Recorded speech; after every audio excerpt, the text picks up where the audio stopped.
dari petani yang turun ke ladang, pedagang yang berangkat ke pasar, pelajar yang menuju sekolah, sampai kepada pegawai yang berangkat ke kantor, seluruhnya tidak lain untuk mencari sesuatu yang bernama bahagia. Setiap orang menginginkan kebahagiaan, dan tidak seorang pun menginginkan kesengsaraan dalam kehidupan ini. Namun nyatanya tidak setiap orang yang ingin bahagia mengetahui jalan yang harus ditempuhnya untuk sampai kepada kebahagiaan itu. Maka pada kesempatan pertemuan kali ini, saya ingin menyampaikan sebuah hadis dari junjungan kita baginda Nabi besar Muhammad sallallahu alaihi wasallam yang termuat dalam kitab Mukhtarul Ahadits An-Nabawiyah, di mana beliau bersabda, arba'un min sa'adatil mar'i. Ada 4 perkara yang merupakan tanda dari orang bahagia. Saya mau tanya, di antara saudara-saudara yang hadir di sini, apa ada yang kepengen jadi orang sengsara? Ya. Seluruhnya tentu ingin mendapatkan kebahagiaan. Maka menurut resep dari Nabi kita, tanda orang bahagia itu 4. Jadi kalau saudara ingin bahagia, harus mempunyai 4 perkara ini. Yang pertama, orang bahagia itu kata Nabi, darun wasi'un. Punya rumah biar bagus asal gede. Enak ngaturnya, daripada sudah punya rumah kecil, adanya di pinggir kali, gubuk, kalau hujan bocor, miring lagi, kiamat. Loh, kalau gitu Islam materialis dong. Hadis ini boleh diartikan dengan makna hakiki, arti yang sebenarnya, boleh diartikan dengan makna majazi, arti kiasan. Kalau dia diartikan dengan arti kias, maka yang dimaksud darun wasi'un ay qalbun wasi'un. Rumah yang luas tidak lain daripada hati yang lapang. Karena di situ kunci kebahagiaan yang sebenarnya. Walaupun kita cuma tinggal di petak berukuran 2 kali 3 meter, kalau hati kita luas rasanya rumah itu.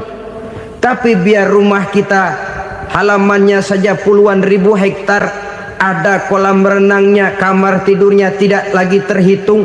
Kalau hati yang menempati rumah itu sempit, maka akan terasa sempit jugalah rumah itu. Tempat bergantungnya tidak lain adalah hati. Marilah kita mencoba melihat berbagai pandangan orang tentang bahagia ini. Ada orang menyangka bahwa bahagia itu kalau dia mendapatkan harta yang sebanyak-banyaknya. Siapa yang banyak harta, dialah raja. Apa yang dia mau, seluruhnya bisa dibeli. Keamanannya, dia bisa menyewa petugas.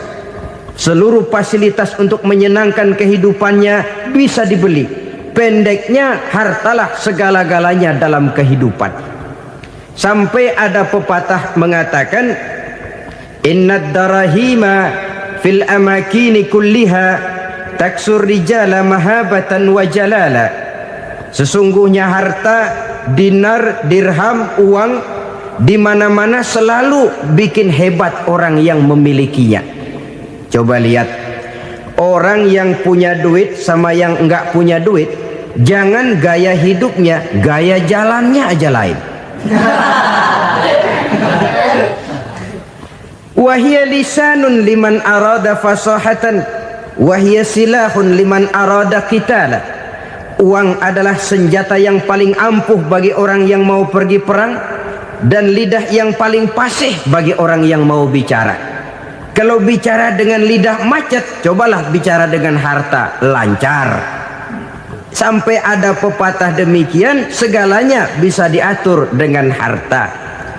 Maka di kalangan orang yang berpandangan semacam itu, seluruh kegiatan hidupnya hanya terfokus kepada bagaimana mengumpulkan harta yang sebanyak-banyaknya. Tidak peduli halal haram, tidak kenal sore pagi siang dan malam, tidak sempat sujud, jauh dari agama, jauh dari kehidupan yang bersifat ruhaniyah, jauh dari Allah dan sebagainya, sampai dalam Al-Quran dikelompokkan dalam kelompok yang dinamakan lumazah. Allazi jama'a malahu wa 'addadah yahsabu anna malahu akhladah. Mereka mengumpul-ngumpulkan harta sebanyak-banyaknya dan menyangka bahwa harta yang banyak itu dapat mengekalkan hidupnya, mengekalkan kekayaannya, mengekalkan kebahagiaannya. Saudara hadirin yang berbahagia, kalau pandangan hidup ini benar, artinya kalau harta memang merupakan satu-satunya hal yang dapat membuat orang bahagia, tentu di rumah mewah tidak akan pernah ada tangis derita. Tentu di satu tempat di mana fasilitas hidup serba menunjang tidak ada yang namanya penderitaan. Tapi suka dan duka, sedih dan gembira, senyum dan tawa adalah milik setiap orang, baik dia punya harta maupun dia tidak punya harta. Nyatalah bahwa harta semata-mata bukan merupakan jaminan bahwa orang akan bahagia, walaupun tanpa harta orang sulit untuk bahagia. Saya mau cerita, ada orang super kaya, namanya Aristotle Onesius, raja tanker Yunani. Dia punya kapal tanker saja konon sampai 11 banyaknya. Punya perusahaan penerbangan yang disebut Olympic Airlines. Punya hotel di berbagai kota besar di dunia ini, sejak dari New York, London, Paris, Rome dan sebagainya. Bahkan punya pulau yang dia namakan Pulau Scorpio. Ini kan namanya sudah kaya nggak tanggung-tanggung, punya pulau. Nah, dia punya 2 orang anak, yang satu laki-laki namanya Alexander, yang satu perempuan namanya Maria Onesius. Seluruh harapannya tertumpah kepada anak lakinya Alexander ini, yang akan meneruskan usahanya, meneruskan kekayaannya, meneruskan dinastinya. Apa yang terjadi? Ternyata anak yang dia harapkan yang bernama Alexander ini mati muda dalam kecelakaan pada waktu dia olahraga. Apa olahraganya? Namanya olahraga anak orang kaya, golongan jet set. Olahraganya olahraga pesawat terbang. Jatuh, ya nggak kapungut, habis mati. Tinggal satu anak perempuannya, Maria Onesius. Tapi anak perempuan ini juga malah urakan. Terakhir dia pacaran, bahkan kemudian kawin sama orang Rusia. Rupanya Aristotle Onesius ini broken. Kekayaannya yang berlimpah ruah, perusahaannya yang begitu banyak, siapa yang akan meneruskan? Siapa yang akan menggantikan? Sampai kemudian dia mengurung diri di Pulau Scorpio dan mati di sana secara mengenaskan. Seorang multi jutawan, seorang yang super kaya, mati menyendiri di pulau sepi. Ibarat kata pepatah, anak ayam mati di lumbung. Bukan kekurangan makanan, keurugan makanan. Begitu kehidupan Aristotle Onesius. Dan banyak orang-orang yang sudah demikian kaya sampai dibingungkan oleh kekayaannya sendiri. Telusurilah kehidupan David Rockefeller misalnya, Henry Ford misalnya, Adnan Khashoggi misalnya. Multi jutawan yang kadang-kadang dibuat keder oleh kekayaannya sendiri. Pantas ketika Imam Ali ditawarkan orang, "Ya Ali, kalau kepadamu disuruh pilih ilmu atau harta, kau pilih mana?" Ya jelas pilih ilmu dong. Kenapa? Pertama, ilmu kalau kita berikan kepada orang lain tambah. Tapi harta kalau kita berikan kepada orang lain kurang. Saudara punya uang 10.000, dibagi orang 5.000, jelas uang saudara berkurang. Tapi saudara punya ilmu, diberikan kepada orang lain bisa, saudara pun makin mantep. Tidak lantas jadi bodoh karena ngajarin orang. Saudara bisa Fatihah lalu mengajarkan orang Fatihah, orang bisa, saudara pun makin hafal. Tidak lantas setelah diajarin orang ilmunya hilang. Begitu datang dia minta orang, tolong ajarin saya Fatihah. Udah habis, nggak ada.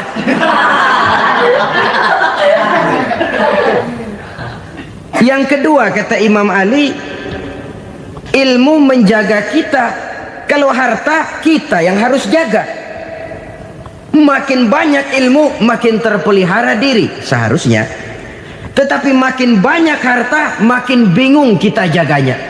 Sampai kadang-kadang kalau perlu seluruh keliling rumah dipasangi alarm. Belum cukup disewakan anjing besar-besar, pasang di depan pintu, awas anjing galak. Masih belum cukup juga, cari centeng tukang-tukang kepruk jaga rumah. Masih terasa belum aman, padahal rumahnya dikelilingi tembok besar.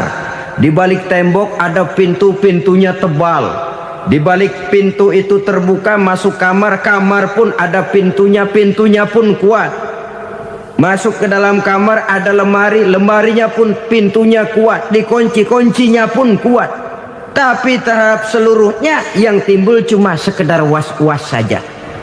Kesimpulannya sekali lagi, tanpa harta orang memang sulit untuk bahagia. Tapi harta semata-mata tidak merupakan jaminan orang akan bahagia. Dengan hati yang luas, itu modal utama untuk mencapai kebahagiaan hidup.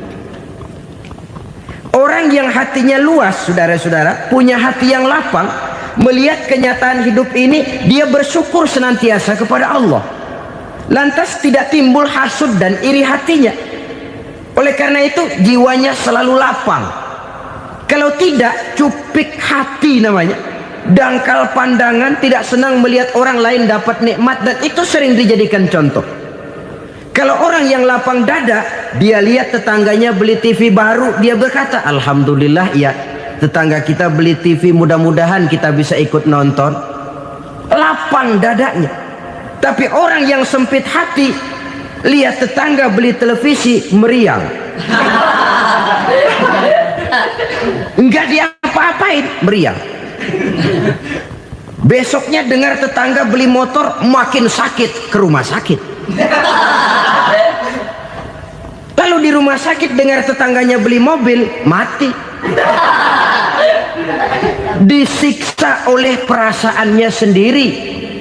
Orang kalau hati sudah sempit dalam hidup, kemanapun dia pergi, sempit rasanya medan kehidupannya. Kemudian kita melihat juga ada orang yang menilai bahwa bahagia itu katanya kalau punya kedudukan yang tinggi, pangkat yang agung, wibawa yang besar.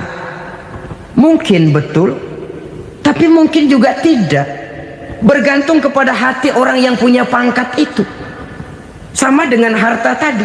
Harta akan membawa bahagia kalau dia jatuh ke tangan orang yang berhati lapang. Tapi harta akan jadi bencana kalau jatuh ke tangan hati orang yang sempit. Pangkat akan membawa bahaya kalau jatuh di tangan hati orang yang sempit. Lebih dari itu, kenyataan mengajarkan kepada kita bahwa ternyata pangkat dan jabatan tidak selamanya memberikan kebahagiaan dalam kehidupan. Bahkan resikonya kelewat besar. Beberapa bukti kita bisa ambil dari para pemimpin dunia yang menjadi korban lantaran pangkat dan jabatan yang disandangnya. Saudara ingat Presiden Abraham Lincoln dan John Kennedy dari Amerika? Dibunuh orang. Park Chung-hee dari Korea Selatan, Ziaur Rahman dari Bangladesh, Anwar Sadat dari Mesir, terakhir Indira Gandhi dari India, menjadi korban dari pangkat dan jabatan yang disandangnya dari orang-orang yang tidak senang dia memegang jabatan itu. Dia akan mudah mengundang bencana. Sehingga pantas kalau seorang presiden terkemuka Amerika, Harry Truman namanya, dia mengatakan jabatan presiden itu, kata dia, seperti orang nunggang macan, naik macan. Harus kita taiki, kalau enggak dia bakal nerekam kita, ngeri katanya. Adapun orang yang hatinya lapang, kalau dia menerima pangkat dan jabatan, dianggapnya itu satu kesempatan untuk berbuat baik. Tapi orang yang berhati sempit, menerima pangkat dan jabatan, bukan kadang-kadang menerima, malah berusaha setengah mati mencapai dengan segala cara. Kalau perlu jilat atas, jilat atas. Jadi golongan sumuhun dawuh. Jadi kelompok kulon nuwun, yes sir, yang kerjanya cuma oke bos. Kalau perlu jilat atas, jilat atas. Kalau perlu injak yang bawah, injak yang bawah. Perlu sikut kiri kanan, sikut kiri kanan. Yang penting pangkat dapat, jabatan dapat. Orang yang semacam ini, kalau sudah mempunyai pangkat dan jabatan, biasanya dia tidak menganggap itu sebagai amanah, tidak menganggap sebagai kesempatan berbuat baik, tapi malah kesempatan untuk memperturutkan hawa nafsunya yang dilatar belakangi oleh kesempitan hatinya tadi. Apalagi kalau orang memperoleh pangkat karena banyak mengeluarkan uang, seakan-akan pangkat dan jabatan itu sekarang macam proyek pakai tender. Siapa yang berani bayar segini naik, nggak berani minggir. Padahal logikanya, kalau orang mencapai satu jabatan karena banyak mengeluarkan uang, hampir bisa dipastikan bahwa setelah jabatan itu dia pegang, langkah pertama yang akan dilakukannya ialah berusaha bagaimana uang yang dia keluarkan supaya kembali. Ya paling kurang pulang modal dulu dong. Soal mikirin rakyat soal nanti, tapi ini modal harus pulang. Itu celakanya kalau orang memperoleh pangkat dan jabatan cuma karena banyak mengeluarkan uang. Jarang orang yang mempunyai keyakinan dan pandangan bahwa pangkat dan jabatan merupakan amanah. Jadi sekali lagi, pangkat dan jabatan mungkin saja membawa kebahagiaan kalau jatuh ke tangan orang yang berhati lapang. Tapi bisa jadi bencana kalau dia jatuh ke tangan orang yang mempunyai hati yang sempit. Dan lagi-lagi stresnya hati yang lapang. Lalu sebagian orang, saudara, ada yang berpandangan katanya bahagia itu kalau jadi orang terkenal, mempunyai popularitas, menjadi idola di kalangan remaja, di kalangan orang tua, di segala lapisan masyarakat. Padahal makin populer orang makin terikat dia.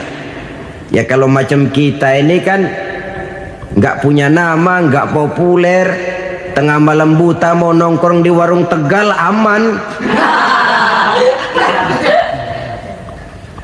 Tapi pangkat, jabatan, kedudukan, popularitas menyebabkan kita diikat dengan berbagai macam peraturan.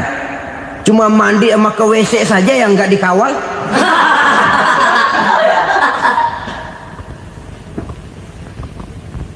Benarkah popularitas, ketenaran membawa kebahagiaan?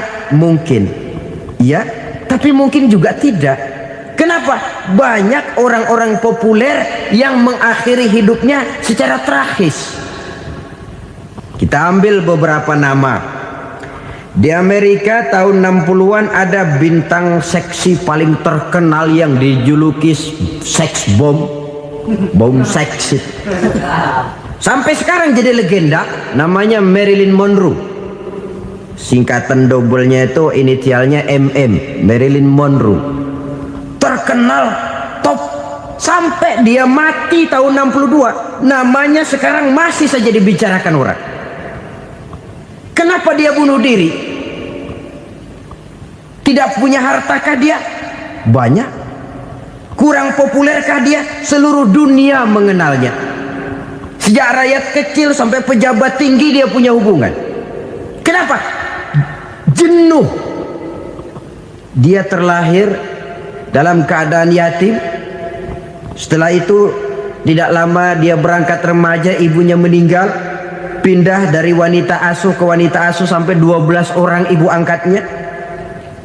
Dan kekecewaan yang paling parah, setiap laki-laki yang dekat dengannya hanya seperti kapal berlabuh. Datang dan pergi silih berganti, padahal dia merindukan seseorang yang bisa melindungi hidupnya. Dia rindukan itu dan dia tidak pernah menemukan.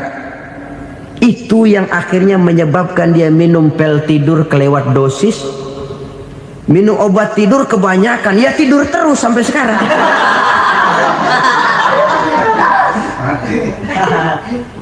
Dia mengakui, saya telah memiliki ketenaran, tapi saya tidak pernah hidup dalam ketenaran itu. Saya pandai main sandiwara, tapi saya ingin hidup dalam alam yang real sebagaimana umumnya orang. Itu yang dia rindukan.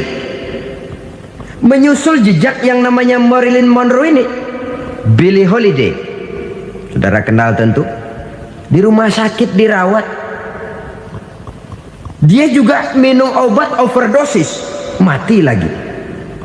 Jimi Hendrix minum obat tidur overdosis kelewat batas, mati lagi. Lalu yang menghanyutkan diri di danau, Janis Joplin dan Brian Jones, ini orang-orang populer, orang-orang terkemuka yang mengakhiri hidup secara tragis, bukan karena tidak terkenal, mungkin karena sudah saking terkenalnya. Contoh paling belakangan, Bruce Lee. Wah, ini tukang-tukang keprok tentu kenal siapa dia. Sampai sekarang pun tabir kematiannya masih merupakan misteri. Dan yang masih hidup juga menunjukkan gejala yang aneh. Michael Jackson, rumahnya di Beverly Hills itu dijaga sedemikian rupa, dan dia selalu curiga kepada setiap makanan harus steril, bersih dari segala macam kimia. Kemana dia pergi, itu tukang-tukang keprok sudah selalu menjaga dan mengawal, dan dia seakan takut menunjukkan mukanya yang asli. Hingga kalau tampil ke tengah di luar show, dia kadang memakai pakaian yang tidak menunjukkan dia yang sebenarnya, takut dikenali orang. Ternyata popularitas sering jadi momok yang meracuni kehidupan manusia. Oleh karena itu, benarlah junjungan kita pada saat beliau mengajarkan orang akan bahagia kalau dia mempunyai hati yang lapang. Nah, sekarang masalahnya untuk mendapatkan hati yang lapang, caranya bagaimana? Kita kembali kepada konsep Quran. Allah mengajarkan, ala inna bi dzikrillahi tatmainnul qulub. Ketahuilah bahwa dengan banyak mengingat Allah, hati akan tenang, jiwa akan lapang. Dengan kata lain, dekat dengan agama, merasakan kehadiran Allah dekat dalam hidup, itu muara pertama untuk mencapai hati yang lapang. Ala inna bi dzikrillahi tatmainnul qulub. Jangan macam orang sekarang ingin mendapatkan ketenangan lalu tapak di puncak gunung, di gua-gua, di tempat sepi. Iyalah kalau nggak ada ular.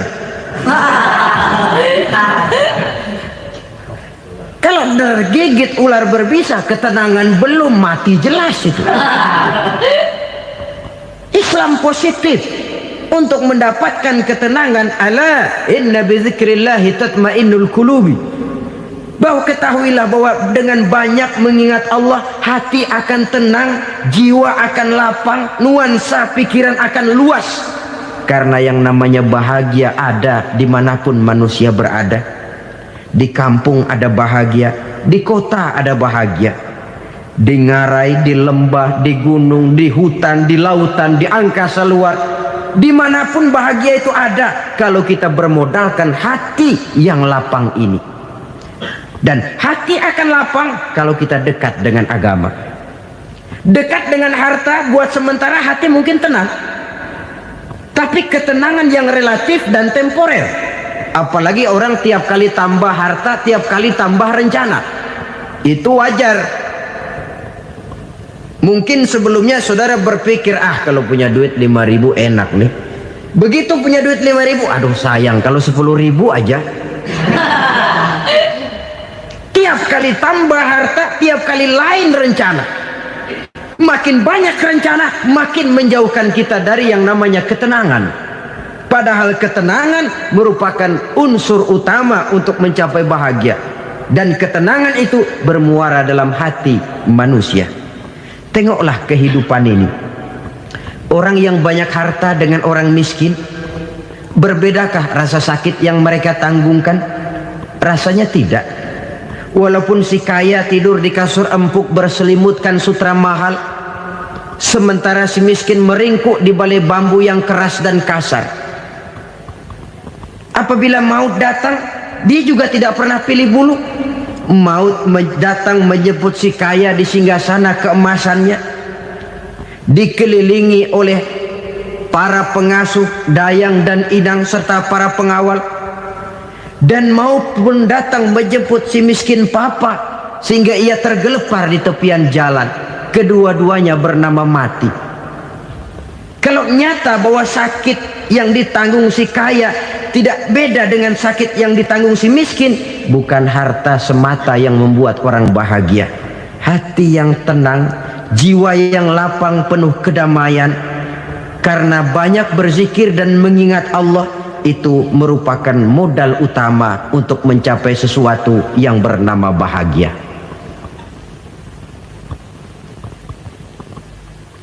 Saudara hadirin yang saya hormati, inilah yang pertama dari 4 ciri yang digambarkan oleh Nabi tentang tanda-tanda orang bahagia. Dan harus berangkat dari yang pertama ini, hati yang lapang. Ini yang harus kita miliki lebih dahulu, baru nanti akan menyusul kepada poin yang ketiga, kedua dan selanjutnya. Sebab kalau hati sudah terisi dengan jiwa yang lapang, seluruh persoalan insya Allah akan bisa kita atasi dengan sebagaimana mestinya. Yang kedua sekarang, tanda orang bahagia menurut baginda Nabi, markabun syariah. Orang bahagia itu, kata beliau, punya kendaraan biar cepat asal lancar. Artinya kemana dia mau pergi mudah. Apa maksud hadis ini? Kalau kita kaji lebih dalam, kendaraan itu kan alat transportasi. Transportasi tidak lain adalah usaha memudahkan komunikasi. Pindah dari situ kepada teori bahwa manusia adalah zon political, makhluk bermasyarakat yang tidak bisa memenuhi kebutuhan hidupnya secara sendirian. Kita memerlukan keberadaan orang lain dalam kehidupan ini. Untuk memakai baju saja kita sudah perlukan petani yang tanam kapas, pabrik yang memintal kapas jadi benang, pabrik yang menenun benang jadi kain, sampai kepada mesin jahit, sampai kepada tukang jahit. Itu cuma untuk memakai pakaian saja. Tidak seorang pun di antara kita yang sanggup memenuhi kebutuhan hidupnya secara sendiri. Kita perlu orang lain. Maka kebebasan dalam arti mutlak, kebebasan tanpa batas, itu tidak mungkin ada dalam kehidupan. Karena kita mengadakan yang disebut interaksi sosial. Setiap kegiatan kita tentu melibatkan orang lain. Menurut kita barangkali kita bebas jalan di jalan raya semaunya, tapi orang lain berkendaraan pun merasa bahwa ini ada juga jalan haknya, dan begitu selanjutnya. Oleh karena itu, maksud dari kendaraan yang cepat ini adalah khulatuhu ma'as solihin. Lingkungan pergaulannya terdiri dari orang-orang soleh. Pergaulannya luas. Kemana dia pergi ada temannya. Kesulitannya ada tempat dia cerita.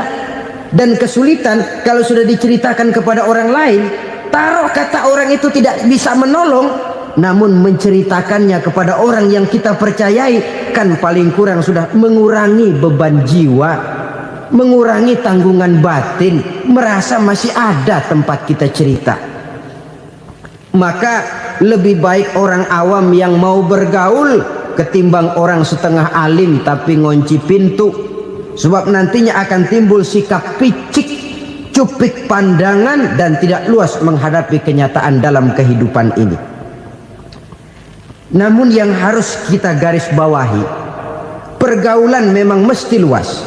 Namun jangan sekali-kali lupa bahwa pergaulan sangat besar pengaruhnya dalam ikut membentuk kepribadian manusia. Sehari-hari bisa kita bilang, kalau kita dekat sama tukang minyak wangi, sekalipun nggak dibagi minyaknya, baunya tentu dapat. Betul? tapi dekat sama tukang elas, walaupun nggak kena apinya, asapnya mesti kena. Kalau Syauqi mengatakan lebih jelas lagi, man asyaral asrafa asa musyarrafan wa muasyiral anzali ghairu musyarrafin. Awalam taral jildal hakira muqabbalan bisagri lamma sara jildal mushaf. Siapa yang bergaul dengan orang mulia, dia bakal ikut menjadi mulia. Tapi siapa yang berteman dengan orang hina, dia tidak bakal ikut menjadi mulia. Tidakkah kau lihat, kata Syauqi, kulit kambing yang hina pun dicium orang ketika menjadi kantong Quran. Kulit kambing hina, kalau dia sendirian gak ada yang mau cium. Tapi begitu dia bergaul dengan Quran, menjadi kantong Quran, dipakein minyak wangi, ditaruh di tempat yang tinggi, mau diambil dicium dulu, dibawa dengan penuh hormat dan hati-hati. Kulit kambing yang hina lantaran berteman dengan Quran, numpang mujur. Tapi coba lihat kalau kulit kambing berteman dengan kayu, jadi beduk, habis. Zohor dikemplang, asar dipukul. Itu pun sedikit saja, cuma salah milih teman. Yang temennya Quran dihormati orang, yang temennya kayu lantaran jadi beduk, gelap-gelap subuh orang udah kemplangi.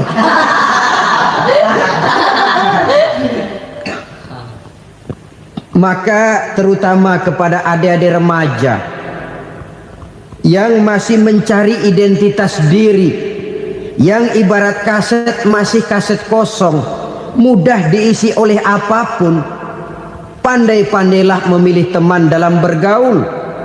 Karena banyak orang yang tadinya baik-baik, ketika terseret dalam pergaulan dengan orang yang tidak baik, kebaikannya menjadi lentur dan luntur.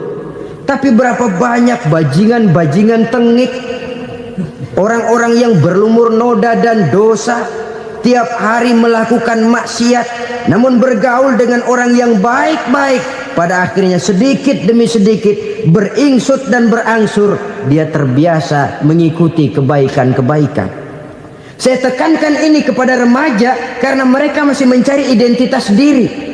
Apa yang mereka lihat mereka mau, apa yang mereka dengar mereka ingin tahu. Coba lihat kehidupan remaja. Pulang nonton film Rambo, pengen jadi Rambo, gagah, maunya belekai melulu. Pulang nonton film Superman, pengen bisa terbang. Pulang nonton India, nyanyi melulu. Wajar, mereka masih mencari identitas diri. Saya ini sebenarnya siapa? Lingkungan, pergaulan akan membentuk itu. Karena itu pandai-pandailah bergaul, karena ia sangat besar pengaruhnya dalam ikut membentuk kepribadian manusia.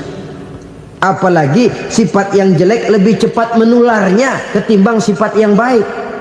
Sifat yang baik, watak yang soleh itu lambat sekali untuk menular. Tapi yang tidak baik, kan prosesnya mah kalau remaja biasanya mula-mula dengar. Karena dengar lalu pengen tahu. Karena pengen tahu lalu ngeliatin. Begitu ngeliatin kan pengen nyobain. Setelah nyobain ketagihan. Nah ini prosesnya. Yang namanya ganja, morfin, narkotik, awalnya kan begitu.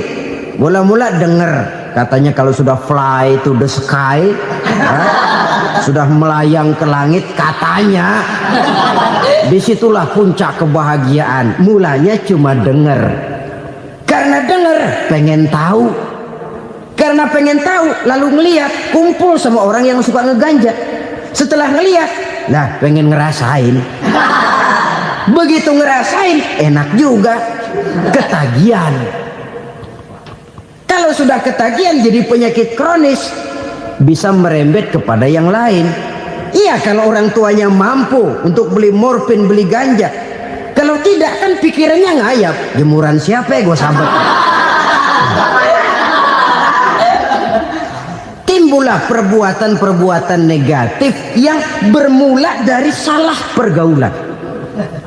Apalagi buat adik-adik remaja yang tinggal di kota-kota besar, yang pengaruh budaya, pengaruh kesenian, pengaruh struktur kehidupan yang nampak makin individualistis, di mana persaingan tajam, tensi ekonomi tinggi, orang mudah mengalami stres. Pandai-pandailah dalam bergaul, sekali lagi, karena ia sangat besar pengaruhnya dalam ikut membentuk kepribadian manusia. Orang bahagia punya kendaraan yang cepat, artinya punya pergaulan yang luas, dan lingkungan pergaulannya terdiri dari orang-orang yang soleh. Kemana dia pergi, ada teman. Kesulitannya, ada tempat dia cerita. Tapi kalau sudah menyendiri, hidup sendiri, kesulitan dipikiri sendiri, bisa mati belum waktunya. Tidak ada tempat berbagi rasa, tidak ada tempat bercerita, tidak ada tempat mengurangi beban dalam kehidupan. Pantas betul kalau Islam sangat menggalakkan dan menganjurkan orang kalau sudah sampai waktunya itu untuk melangsungkan nikah. Kata Nabi, ya ma'syaras syabab man istata'a minkumul ba'at falyatazawwaj. Hai para pemuda, kalau sudah mampu memberi nafkah, kawinlah, nikahlah kamu. Kenapa? Sudah ada teman hidup, tempat berbagi rasa. Kesulitan kalau ada tempat cerita akan lebih ringan ketimbang kita telan sendiri, walaupun bobot kesulitannya sama beratnya. Saudara-saudara kaum muslimin rahimakumullah, inilah ciri yang kedua, punya kendaraan biar cepat asal lancar. Kemana kita mau pergi gampang. Dengan kata lain, setelah hati yang luas, pergaulan yang luas. Dua. Yang ketiga sekarang, tanda orang bahagia itu menurut Nabi, misbahun mudhi'un, punya lampu yang terang. Oh, itu enggak problem. Sekarang sudah zamannya listrik masuk desa, Pak. Lampu sudah terang semua. Betul, kalau itu yang dimaksud. Tapi tidak cuma itu. Karena lampu yang dimaksud di sini, lampu yang akan menerangi seluruh perjalanan hidup. Dan perjalanan hidup itu sudah dimulai sejak kita terlahir ke alam ini, sampai masuk ke alam barzah, kumpul di padang mahsyar, sampai ke akhirat. Lampu yang menerangi itu yang diperlukan. Kalau lampu, katakanlah yang paling top sekarang kan lampu jenis Mercury. Taruhlah itu di rumah kita, dia cuma menerangi rumah kita, menerangi hati pun tidak sanggup. Bila kita masuk ke alam barzah, alam kubur, sanggupkah si Mercury yang begitu terang menerangi alam barzah kita? Tidak sanggup lagi. Sanggupkah lampu yang ratusan watt, bahkan puluhan ribu watt menerangi kehidupan di padang mahsyar? Tidak akan sanggup lagi. Kalau demikian, yang dimaksud lampu yang terang di sini apa? Tidak lain amal soleh, kebajikan yang kita lakukan dalam hidup. Itu yang akan jadi lampu penerang.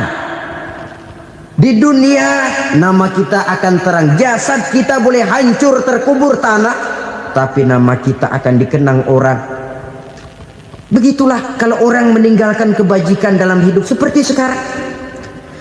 Ribuan orang tiap saat berziarah ke kubur Imam Syafi'i, ke kubur Imam Malik, ke kubur Imam Ghazali, ke kubur orang yang baik-baik, orang yang soleh-soleh. Kebajikannya yang ditinggalkan, yang mengukir namanya dengan tinta emas. Sehingga saudara sudah terbaring di alam kubur, orang lewat, Allah, ini kuburannya Fulan bin Fulan, dulu ini kebaikannya Masya Allah, saya ikut merasakan. Mari kita mampir sebentar, kita Fatihah, mohon disampaikan Allah pahalanya kepada almarhum. Al-Fatihah. Itu kalau orang baik-baik. Lalu saudara tanya, Pak, orang mati dikirimin Fatihah apa nyampe pahalanya? Saya jawab, kalau saudara nggak percaya, mati dulu dah. Nanti saya Fatihain, tungguin di sana. Umpama nggak sampai, balik lagi kemari. Sekarang ini kan maunya otak-otakan saja. Kalau nggak masuk otak, nggak percaya. Padahal alam gaib itu nggak bisa diotak-otakin. Sama saja dengan saudara pernah dengar cerita kapal Tampu Mas tenggelam kan? Pernah nggak? Di mana? Di laut Masalembo. Begitu ke Tampu Mas tenggelam, ratusan penumpang itu terjun ke laut, dipermainkan gelombang, berjuang menghadapi maut itu. Orang lagi timbul tenggelam di lautan, dihantam ombak, kita tengokin pakai helikopter. Pak, lagi timbul tenggelam ya? Iya, tolongin. Jangan khawatir Pak, nih saya kirim intan Pak, harganya 10 juta. Kira-kira orang yang timbul tenggelam di laut seneng nggak? Tidak. Kan mahal toh intan 10 juta. Kenapa dia nggak senang? Karena intan 10 juta dalam kondisi seperti itu tidak sanggup menyelamatkan dia. Dia akan girang kalau dikirimin ban mobil bekas, dikirimin papan terentang atau bambu. Intan yang 10 juta dia nggak girang, ban mobil bekas yang 1000 perak tuh pegang, itu yang dia girang betul. Inilah sebabnya Nabi berkata, mal mayyitu fi qabrihi illa kal ghariqil mutaghawwis. Orang yang meninggal di alam kuburnya seperti orang timbul tenggelam di lautan. Yantaziru da'watan min ahli, menunggu doa dari keluarganya yang masih hidup. Duh, bapak saya sudah meninggal, saya sayang benar sama dia. Kirimin kulkas ke kuburannya Itu sama saja dengan tadi orang tenggelam di lautan dikirimi intan yang harganya 10 juta, ndak sampai. Begitulah kalau kebajikan yang kita tinggalkan dalam hidup, sudah mati pun kubur kita masih diziarahi orang. Tapi kalau jahat yang kita tinggalkan, boro-boro lah orang mau doa lewat dekat kuburan kita juga serem. Tuh bajingan dulu mati dipendem di situ tuh. Jangan lewat situ, ntar kesurupan, jangan. Lewat saja orang ngeri. Konon lagi membacakan Fatihah dan mengirimkan doa. Hidup pada hakikatnya adalah kesempatan untuk berbuat baik. Maka sekali kesempatan itu diberikan, manfaatkan dengan sebaiknya. Sebab kesempatan kedua tidak akan pernah ada. Kesempatan berbuat baik di sini, di akhirat sudah pembalasan namanya. Sekali kesempatan itu dicabut, dia tidak akan pernah dikembalikan lagi. Kata Iqbal, hidup tidak mundur ke belakang, Bung. Berhenti diinjak orang, mundur hancur. Tidak ada kata mundur dalam hidup ini. Berhenti diinjak orang, mundur kecebur. Tidak ada kata lain, harus maju dalam kehidupan dalam artian yang positif. Hidup adalah kesempatan untuk mengumpulkan kebajikan yang sebanyak-banyaknya. Di situ nilai daripada manusia. Sekarang ini memang nggak kelihatan kok, orang yang banyak pahala sama yang banyak dosa nggak kelihatan kok. Barangkali kalau habis bikin dosa palanya pada benjol, mungkin orang takut sama dosa. Tapi sekarang sama saja, orang yang banyak dosa dengan yang nggak banyak dosa jalan bareng dari belakang, sama, nggak kelihatan beda. Tapi ada waktunya di mana pahala memegang peranan, di mana dosa diperlihatkan. Sama saja kalau kita bawa mobil siang, lampu kan nggak begitu berfungsi. Apa lalu bilang, alah ini lampu berat-beratin, copot-copotin aja dah. Tidak perlu begitu. Kenapa? Pada suatu saat malam senja akan datang. Bila matahari terbenam, senja pun datang, gelap mulai merayap, disitulah baru terasa perlunya lampu. Pahala begitu. Sekarang orang yang nggak ada pahalanya nggak kelihatan dalam kehidupan. Tapi pada suatu saat senja kehidupan akan datang. Ajal merenggut nyawa, malam merayap, dan hidup mulai diliputi kegelapan di alam barzah. Dikala itu kalau nggak punya lampu, alangkah malangnya kita. Sebab amal yang baik, kata Nabi, di alam barzah itu akan diciptakan menjadi perempuan yang cantik menemani kita. Amal yang jahat akan menjadi orang yang paling jelek nemenin kita. Sudah di tempat gelap yang nemenin jelek.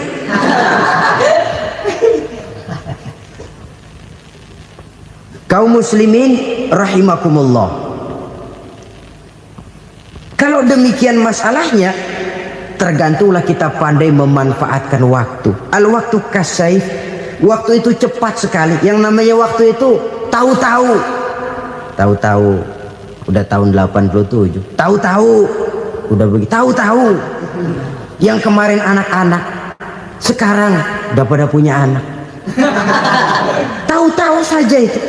Begitu cepat waktu berlalu.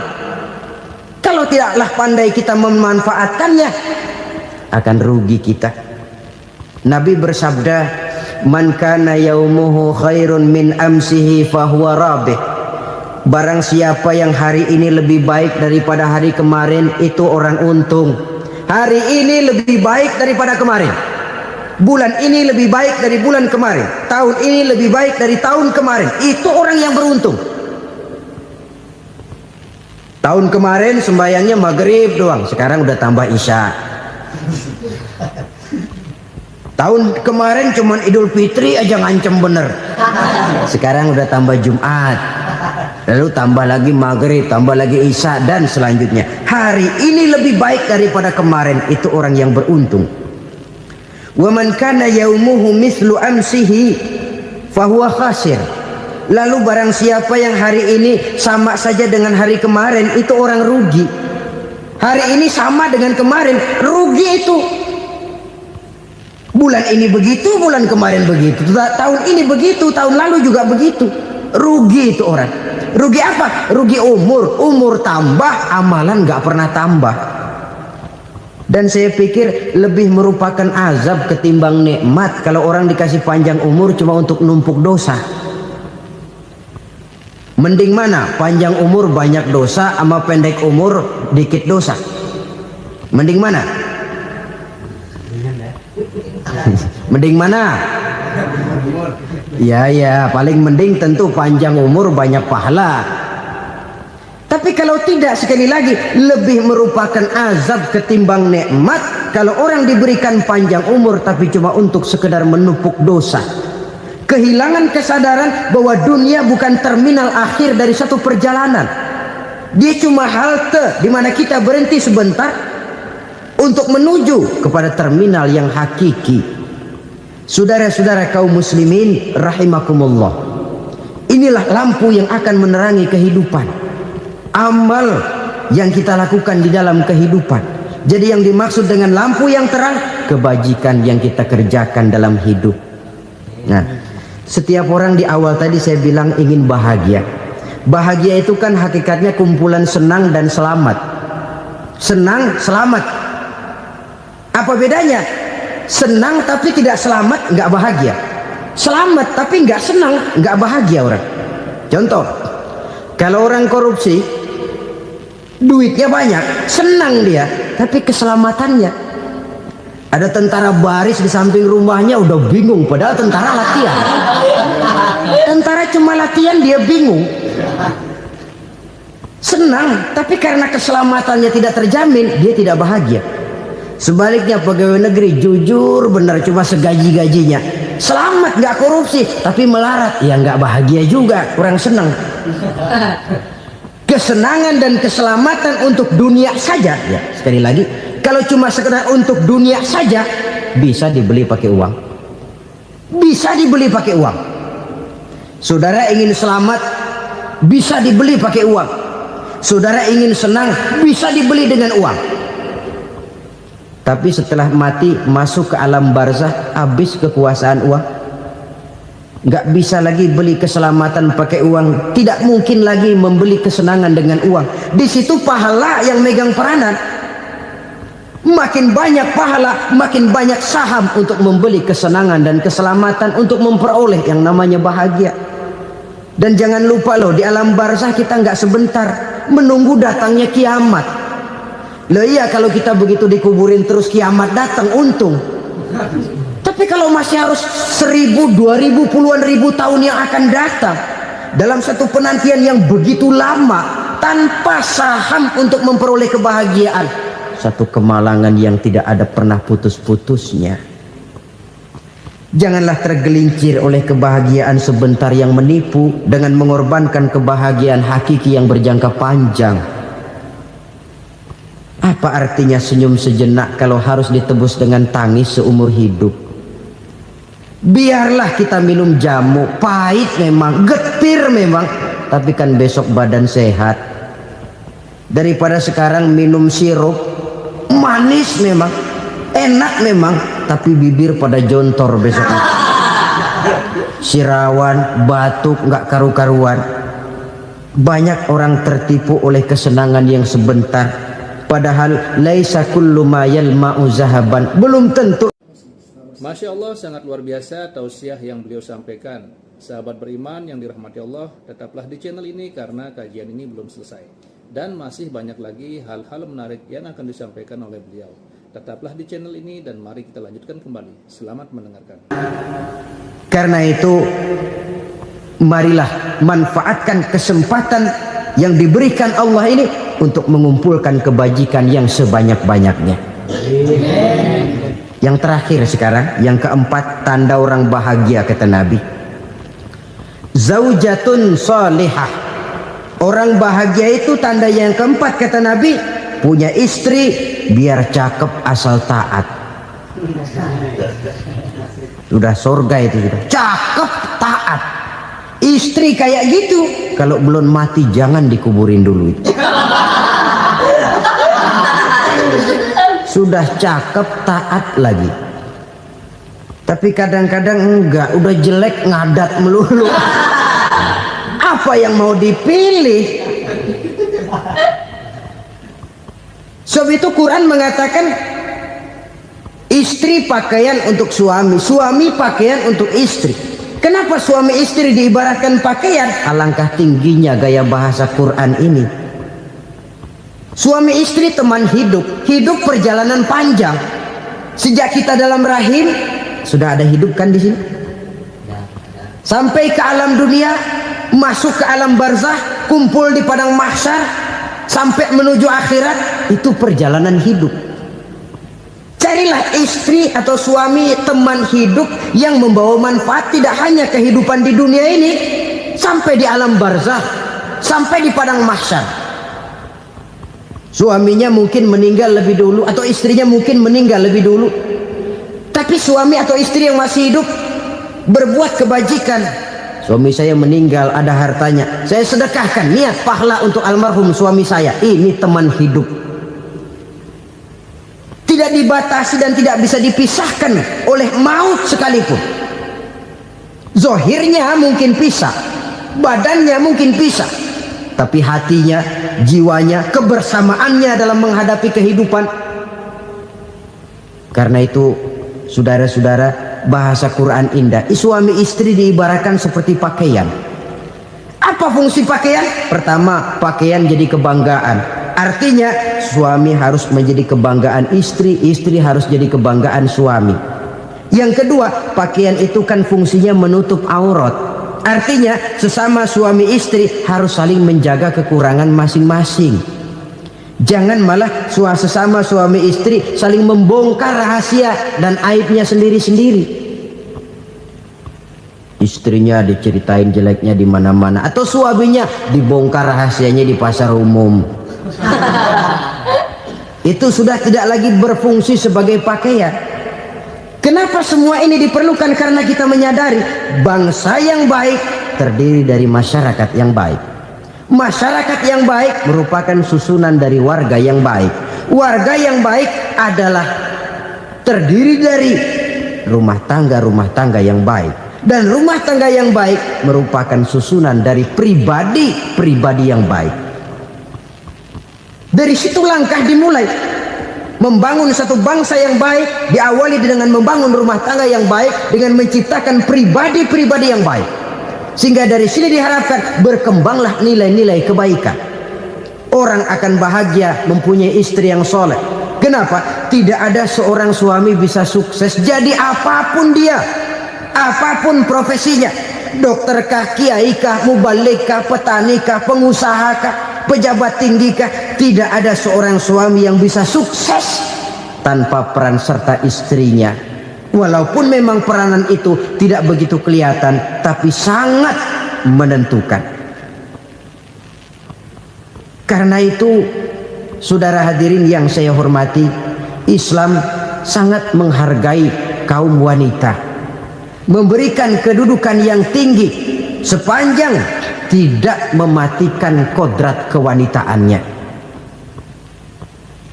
Nah, kalau sudah kesuksesan ini diawali dari rumah tangga, karier di masyarakat mudah untuk dikejar. Tapi keberantakan di rumah tangga merupakan kegagalan pertama di tempat lain. Nah, inilah saja yang dapat Al-Fakir sampaikan pada pertemuan kali ini. Terima kasih. Alhamdulillahirrabbilalamin. Demikianlah tausiah penuh ilmu, hikmah, dan manfaat yang sudah kita dengarkan bersama dari guru kita Al-Mafrullah Kiai Haji Zainuddin MZ.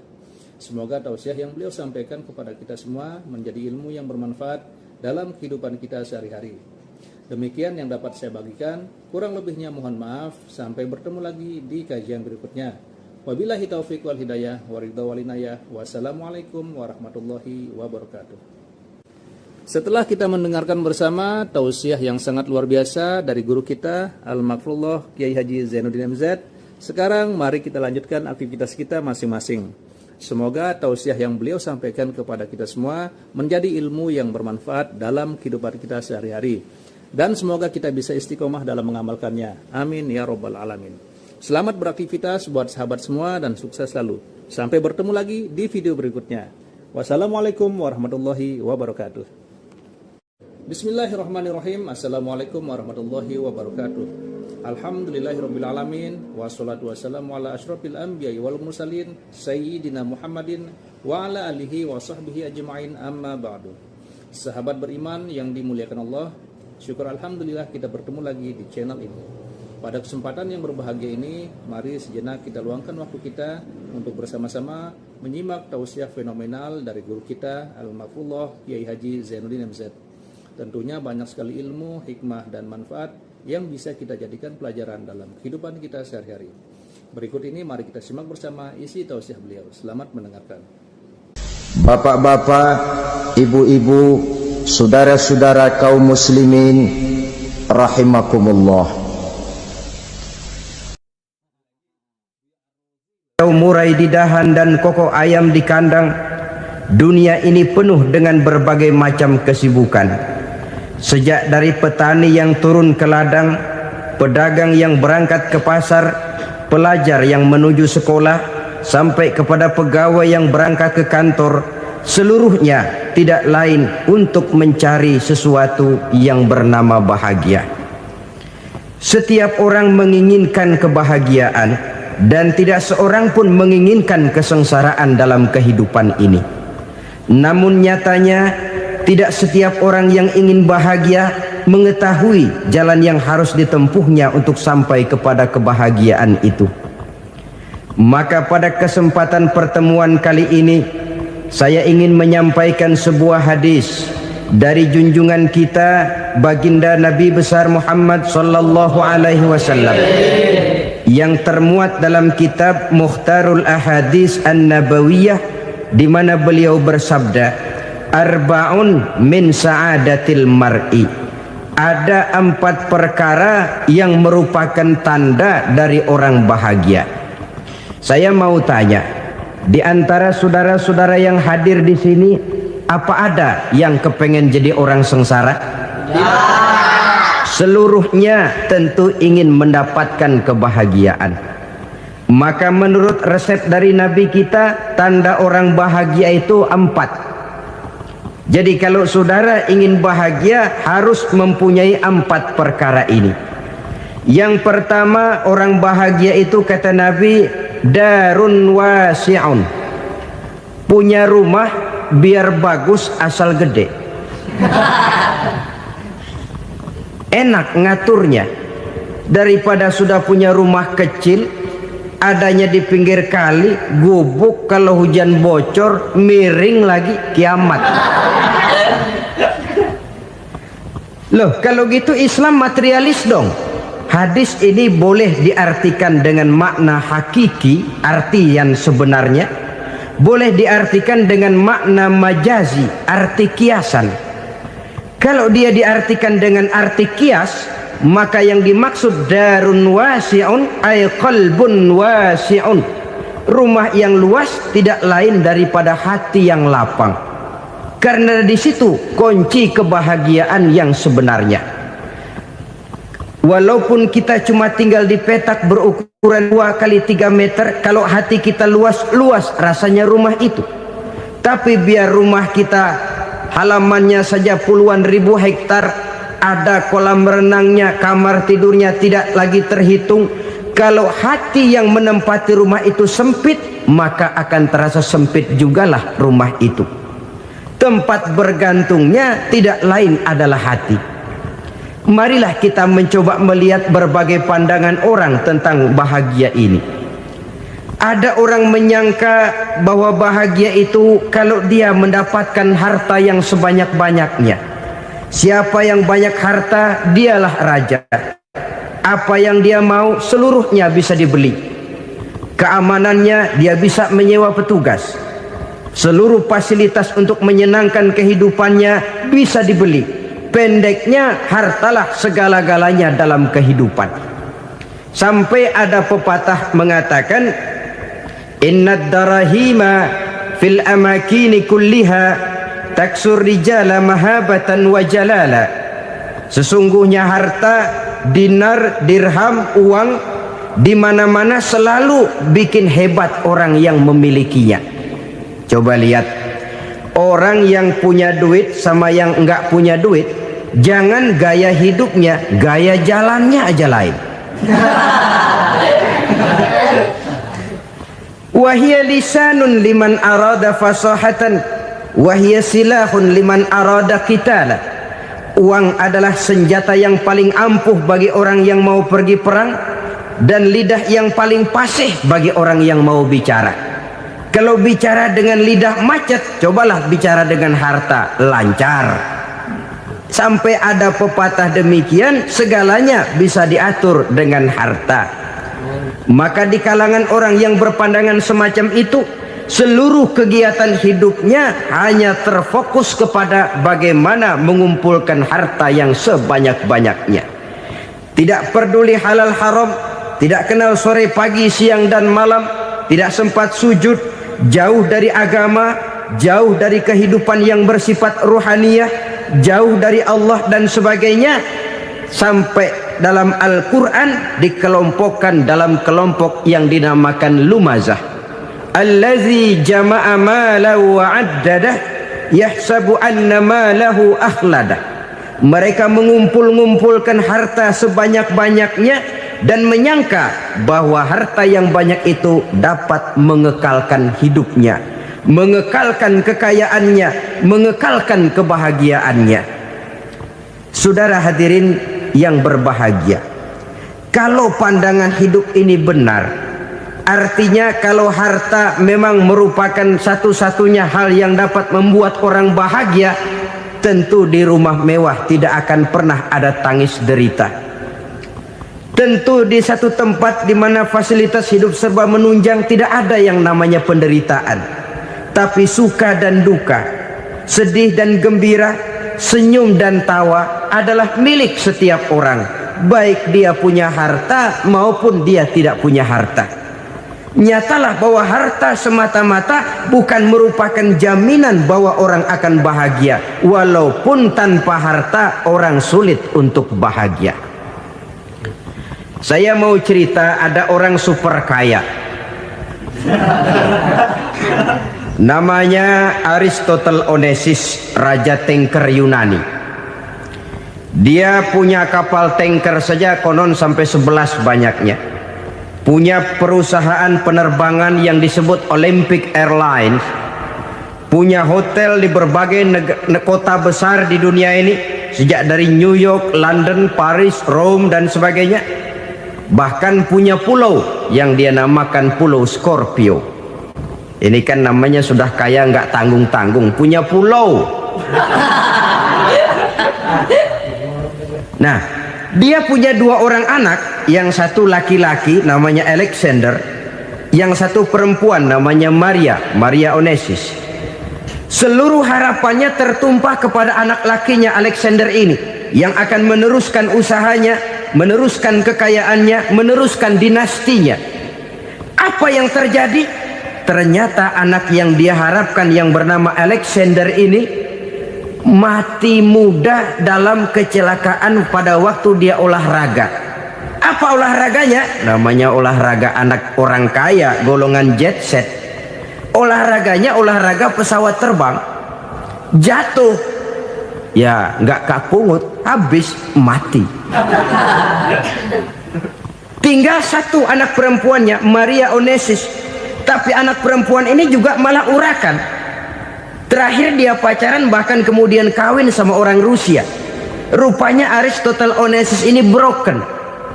Kekayaannya yang berlimpah ruah, perusahaannya yang begitu banyak, siapa yang akan meneruskan? Siapa yang akan menggantikan? Sampai kemudian dia mengurung diri di Pulau Scorpio dan mati di sana secara mengenaskan. Seorang multi jutawan, seorang yang super kaya, mati menyendiri di pulau sepi. Ibarat kata pepatah, anak ayam mati di lumbung. Bukan kekurangan makanan, keurugan makanan. Begitu kehidupan Aristotle Onassis. Dan banyak orang-orang yang sudah demikian kaya sampai dibingungkan oleh kekayaannya sendiri. Telusurilah kehidupan David Rockefeller misalnya, Henry Ford misalnya, Adnan Khashoggi misalnya. Multi jutawan yang kadang-kadang dibuat keder oleh kekayaannya sendiri. Pantas ketika Imam Ali ditawarkan orang, "Ya Ali, kalau kepadamu disuruh pilih ilmu atau harta, kau pilih mana?" Ya jelas pilih ilmu dong. Kenapa? Pertama, ilmu kalau kita berikan kepada orang lain tambah. Tapi harta kalau kita berikan kepada orang lain kurang.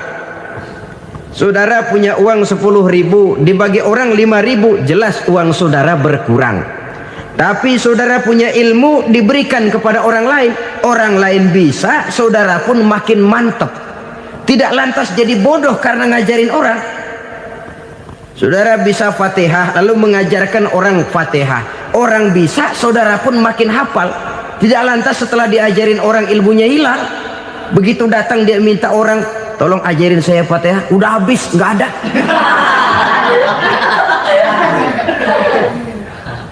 Yang kedua kata Imam Ali, ilmu menjaga kita. Kalau harta kita yang harus jaga. Makin banyak ilmu makin terpelihara diri seharusnya. Tetapi makin banyak harta makin bingung kita jaganya. Sampai kadang-kadang kalau perlu seluruh keliling rumah dipasangi alarm. Belum cukup disewakan anjing besar-besar, pasang di depan pintu, awas anjing galak. Masih belum cukup juga, cari centeng tukang-tukang kepruk jaga rumah. Masih terasa belum aman, padahal rumahnya dikelilingi tembok besar. Di balik tembok ada pintu-pintunya tebal. Di balik pintu itu terbuka masuk kamar, kamar pun ada pintunya, pintunya pun kuat. Masuk ke dalam kamar ada lemari, lemarinya pun pintunya kuat, dikunci, kuncinya pun kuat. Tapi terhadap seluruhnya yang timbul cuma sekedar was-was saja. Kesimpulannya sekali lagi, tanpa harta orang memang sulit untuk bahagia. Tapi harta semata-mata tidak merupakan jaminan orang akan bahagia. Dengan hati yang luas, itu modal utama untuk mencapai kebahagiaan hidup. Orang yang hatinya luas, saudara-saudara, punya hati yang lapang, melihat kenyataan hidup ini, dia bersyukur senantiasa kepada Allah. Lantas tidak timbul hasud dan iri hatinya. Oleh karena itu, jiwanya selalu lapang. Kalau tidak, cupik hati namanya. Dangkal pandangan, tidak senang melihat orang lain dapat nikmat, dan itu sering dijadikan contoh. Kalau orang yang lapang dada, dia lihat tetangganya beli TV baru, dia berkata, "Alhamdulillah ya, tetangga kita beli TV, mudah-mudahan kita bisa ikut nonton." Lapang dadanya. Tapi orang yang sempit hati, lihat tetangga beli televisi, meriang. Enggak diapa-apain, meriang. Besoknya dengar tetangga beli motor, makin sakit, ke rumah sakit. Lalu di rumah sakit dengar tetangganya beli mobil, mati. Disiksa oleh perasaannya sendiri. Orang kalau hati sudah sempit dalam hidup, kemanapun dia pergi, sempit rasanya medan kehidupannya. Kemudian kita melihat juga ada orang yang menilai bahwa bahagia itu katanya kalau punya kedudukan yang tinggi, pangkat yang agung, wibawa yang besar. Mungkin betul, Tapi mungkin juga tidak. Bergantung kepada hati orang yang punya pangkat itu. Sama dengan harta tadi. Harta akan membawa bahagia kalau dia jatuh ke tangan orang yang berhati lapang. Tapi harta akan jadi bencana kalau jatuh ke tangan hati orang yang sempit. Pangkat akan membawa bahaya kalau jatuh di tangan hati orang yang sempit. Lebih dari itu, kenyataan mengajarkan kepada kita bahwa ternyata pangkat dan jabatan tidak selamanya memberikan kebahagiaan dalam kehidupan. Bahkan resikonya kelewat besar. Beberapa bukti kita bisa ambil dari para pemimpin dunia yang menjadi korban lantaran pangkat dan jabatan yang disandangnya. Saudara ingat Presiden Abraham Lincoln dan John Kennedy dari Amerika? Dibunuh orang. Park Chung-hee dari Korea Selatan, Ziaur Rahman dari Bangladesh, Anwar Sadat dari Mesir, terakhir Indira Gandhi dari India, menjadi korban dari pangkat dan jabatan yang disandangnya dari orang-orang yang tidak senang dia memegang jabatan itu. Dia akan mudah mengundang bencana. Sehingga pantas kalau seorang presiden terkemuka Amerika, Harry Truman namanya, dia mengatakan jabatan presiden itu, kata dia, seperti orang nunggang macan, naik macan. Harus kita taiki, kalau enggak dia bakal nerekam kita. Ngeri katanya. Adapun orang yang hatinya lapang, kalau dia menerima pangkat dan jabatan, dianggapnya itu satu kesempatan untuk berbuat baik. Tapi orang yang berhati sempit, menerima pangkat dan jabatan, bukan kadang-kadang menerima, malah berusaha setengah mati mencapai dengan segala cara. Kalau perlu jilat atas, jilat atas. Jadi golongan sumuhun dawu. Jadi kelompok kulon nuwun, yes sir, yang kerjanya cuma oke bos. Kalau perlu jilat atas, jilat atas. Kalau perlu injak yang bawah, injak yang bawah. Perlu sikut kiri kanan, sikut kiri kanan. Yang penting pangkat dapat, jabatan dapat. Orang yang semacam ini, kalau sudah mempunyai pangkat dan jabatan, biasanya dia tidak menganggap itu sebagai amanah, tidak menganggap sebagai kesempatan berbuat baik, tapi malah kesempatan untuk memperturutkan hawa nafsunya yang dilatar belakangi oleh kesempitan hatinya tadi. Apalagi kalau orang memperoleh pangkat karena banyak mengeluarkan uang, seakan-akan pangkat dan jabatan itu sekarang macam proyek pakai tender. Siapa yang berani bayar segini naik, nggak berani minggir.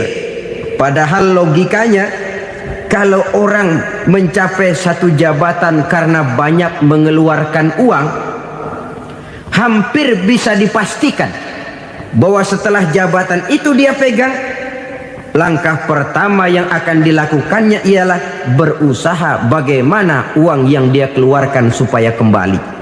Ya paling kurang pulang modal dulu dong. Soal mikirin rakyat soal nanti, tapi ini modal harus pulang. Itu celakanya kalau orang memperoleh pangkat dan jabatan cuma karena banyak mengeluarkan uang. Jarang orang yang mempunyai keyakinan dan pandangan bahwa pangkat dan jabatan merupakan amanah. Jadi sekali lagi, pangkat dan jabatan mungkin saja membawa kebahagiaan kalau jatuh ke tangan orang yang berhati lapang. Tapi bisa jadi bencana kalau dia jatuh ke tangan orang yang mempunyai hati yang sempit. Dan lagi-lagi stresnya hati yang lapang. Lalu sebagian orang, saudara, ada yang berpandangan katanya bahagia itu kalau jadi orang terkenal, mempunyai popularitas, menjadi idola di kalangan remaja, di kalangan orang tua, di segala lapisan masyarakat. Padahal makin populer orang makin terikat dia. Ya kalau macam kita ini kan nggak punya nama, nggak populer, tengah malam buta mau nongkrong di warung Tegal aman. Tapi Tapi pangkat, jabatan, kedudukan, popularitas menyebabkan kita diikat dengan berbagai macam peraturan. Cuma mandi sama ke WC saja yang nggak dikawal.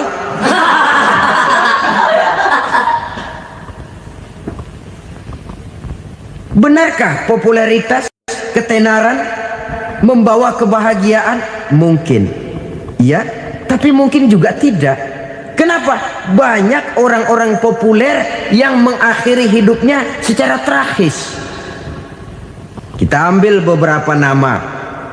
Di Amerika tahun 60-an ada bintang seksi paling terkenal yang dijuluki sex bomb, bom seks. Sampai sekarang jadi legenda, namanya Marilyn Monroe. Singkatan doublenya itu inisialnya MM, Marilyn Monroe. Terkenal top sampai dia mati tahun 62, namanya sekarang masih saja dibicarakan orang. Kenapa dia bunuh diri? Tidak punya hartakah dia? Banyak. Kurang populerkah dia? Seluruh dunia mengenalnya. Sejak rakyat kecil sampai pejabat tinggi dia punya hubungan. Kenapa? Jenuh. Dia terlahir dalam keadaan yatim. Setelah itu tidak lama dia berangkat remaja, ibunya meninggal, pindah dari wanita asuh ke wanita asuh sampai 12 orang ibu angkatnya. Dan kekecewaan yang paling parah, setiap laki-laki yang dekat dengannya hanya seperti kapal berlabuh, datang dan pergi silih berganti. Padahal dia merindukan seseorang yang bisa melindungi hidupnya. Dia rindukan itu dan dia tidak pernah menemukan. Itu yang akhirnya menyebabkan dia minum pil tidur kelewat dosis, minum obat tidur kebanyakan, ya tidur terus sampai sekarang.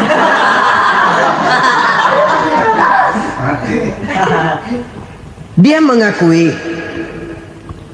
saya telah memiliki ketenaran, tapi saya tidak pernah hidup dalam ketenaran itu. Saya pandai main sandiwara, tapi saya ingin hidup dalam alam yang real sebagaimana umumnya orang. Itu yang dia rindukan. Menyusul jejak yang namanya Marilyn Monroe ini, Billie Holiday, saudara kenal tentu, di rumah sakit dirawat. Dia juga minum obat overdosis, mati lagi. Jimi Hendrix minum obat tidur overdosis kelewat batas, mati lagi. Lalu yang menghanyutkan diri di danau, Janis Joplin dan Brian Jones. Ini orang-orang populer, orang-orang terkemuka yang mengakhiri hidup secara tragis, bukan karena tidak terkenal, mungkin karena sudah saking terkenalnya. Contoh paling belakangan, Bruce Lee. Wah, ini tukang-tukang keprok tentu kenal siapa dia. Sampai sekarang pun tabir kematiannya masih merupakan misteri.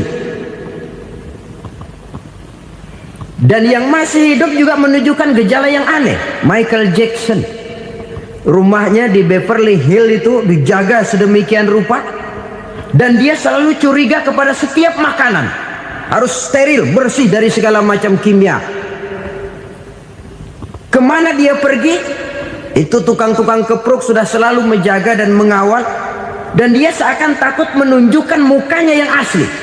Hingga kalau tampil ke tengah di luar show, dia kadang memakai pakaian yang tidak menunjukkan dia yang sebenarnya, takut dikenali orang. Ternyata popularitas sering jadi momok yang meracuni kehidupan manusia. Oleh karena itu, benarlah junjungan kita pada saat beliau mengajarkan orang akan bahagia kalau dia mempunyai hati yang lapang. Nah, sekarang masalahnya untuk mendapatkan hati yang lapang, caranya bagaimana? Kita kembali kepada konsep Quran. Allah mengajarkan, ala inna bi dzikrillahi tatmainnul qulub. Ketahuilah bahwa dengan banyak mengingat Allah, hati akan tenang, jiwa akan lapang. Dengan kata lain, dekat dengan agama, merasakan kehadiran Allah dekat dalam hidup, itu muara pertama untuk mencapai hati yang lapang. Ala inna bi dzikrillahi tatmainnul qulub. Jangan macam orang sekarang ingin mendapatkan ketenangan lalu tapak di puncak gunung, di gua-gua, di tempat sepi. Iyalah kalau nggak ada ular. Kalau tergigit ular berbisa, ketenangan belum, mati jelas itu. Islam positif untuk mendapatkan ketenangan. Ala inna bi dzikrillahi tatmainnul qulubi. Bahwa ketahuilah bahwa dengan banyak mengingat Allah, hati akan tenang, jiwa akan lapang, nuansa pikiran akan luas. Karena yang namanya bahagia ada dimanapun manusia berada. Di kampung ada bahagia, di kota ada bahagia, di ngarai, di lembah, di gunung, di hutan, di lautan, di angkasa luar, dimanapun bahagia itu ada kalau kita bermodalkan hati yang lapang ini. Dan hati akan lapang kalau kita dekat dengan agama.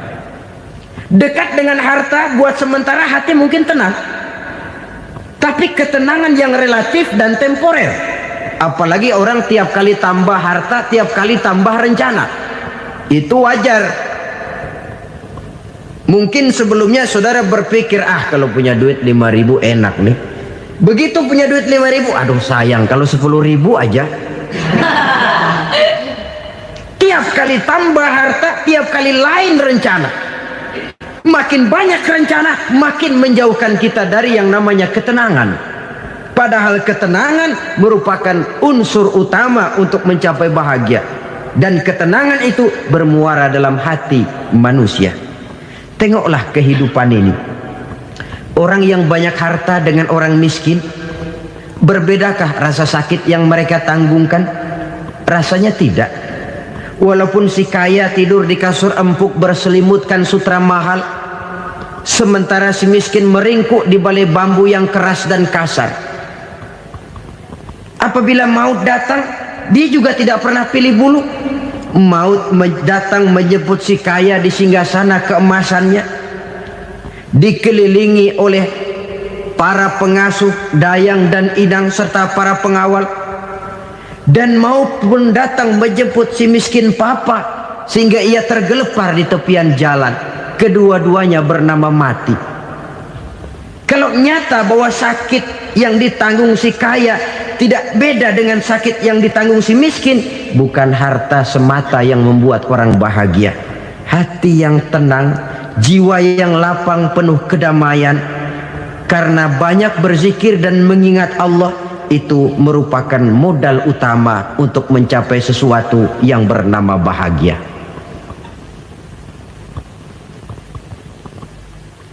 Saudara hadirin yang saya hormati, inilah yang pertama dari 4 ciri yang digambarkan oleh Nabi tentang tanda-tanda orang bahagia. Dan harus berangkat dari yang pertama ini, hati yang lapang. Ini yang harus kita miliki lebih dahulu. Baru nanti akan menyusul kepada poin yang ketiga, kedua, dan selanjutnya. Sebab kalau hati sudah terisi dengan jiwa yang lapang, seluruh persoalan insya Allah akan bisa kita atasi dengan sebagaimana mestinya. Yang kedua sekarang, tanda orang bahagia menurut baginda Nabi, markabun syariah. Orang bahagia itu, kata beliau, punya kendaraan biar cepat asal lancar. Artinya kemana dia mau pergi mudah. Apa maksud hadis ini? Kalau kita kaji lebih dalam, kendaraan itu kan alat transportasi. Transportasi tidak lain adalah usaha memudahkan komunikasi. Pindah dari situ kepada teori bahwa manusia adalah zon political, makhluk bermasyarakat yang tidak bisa memenuhi kebutuhan hidupnya secara sendirian. Kita memerlukan keberadaan orang lain dalam kehidupan ini. Untuk memakai baju saja kita sudah perlukan petani yang tanam kapas, pabrik yang memintal kapas jadi benang, pabrik yang menenun benang jadi kain, sampai kepada mesin jahit, sampai kepada tukang jahit. Itu cuma untuk memakai pakaian saja. Tidak seorang pun di antara kita yang sanggup memenuhi kebutuhan hidupnya secara sendiri. Kita perlu orang lain. Maka kebebasan dalam arti mutlak, kebebasan tanpa batas, itu tidak mungkin ada dalam kehidupan. Karena kita mengadakan yang disebut interaksi sosial. Setiap kegiatan kita tentu melibatkan orang lain. Menurut kita barangkali kita bebas jalan di jalan raya semaunya, tapi orang lain berkendaraan pun merasa bahwa ini ada juga jalan haknya, dan begitu selanjutnya. Oleh karena itu, maksud dari kendaraan yang cepat ini adalah khulata'uhu ma'as solihin.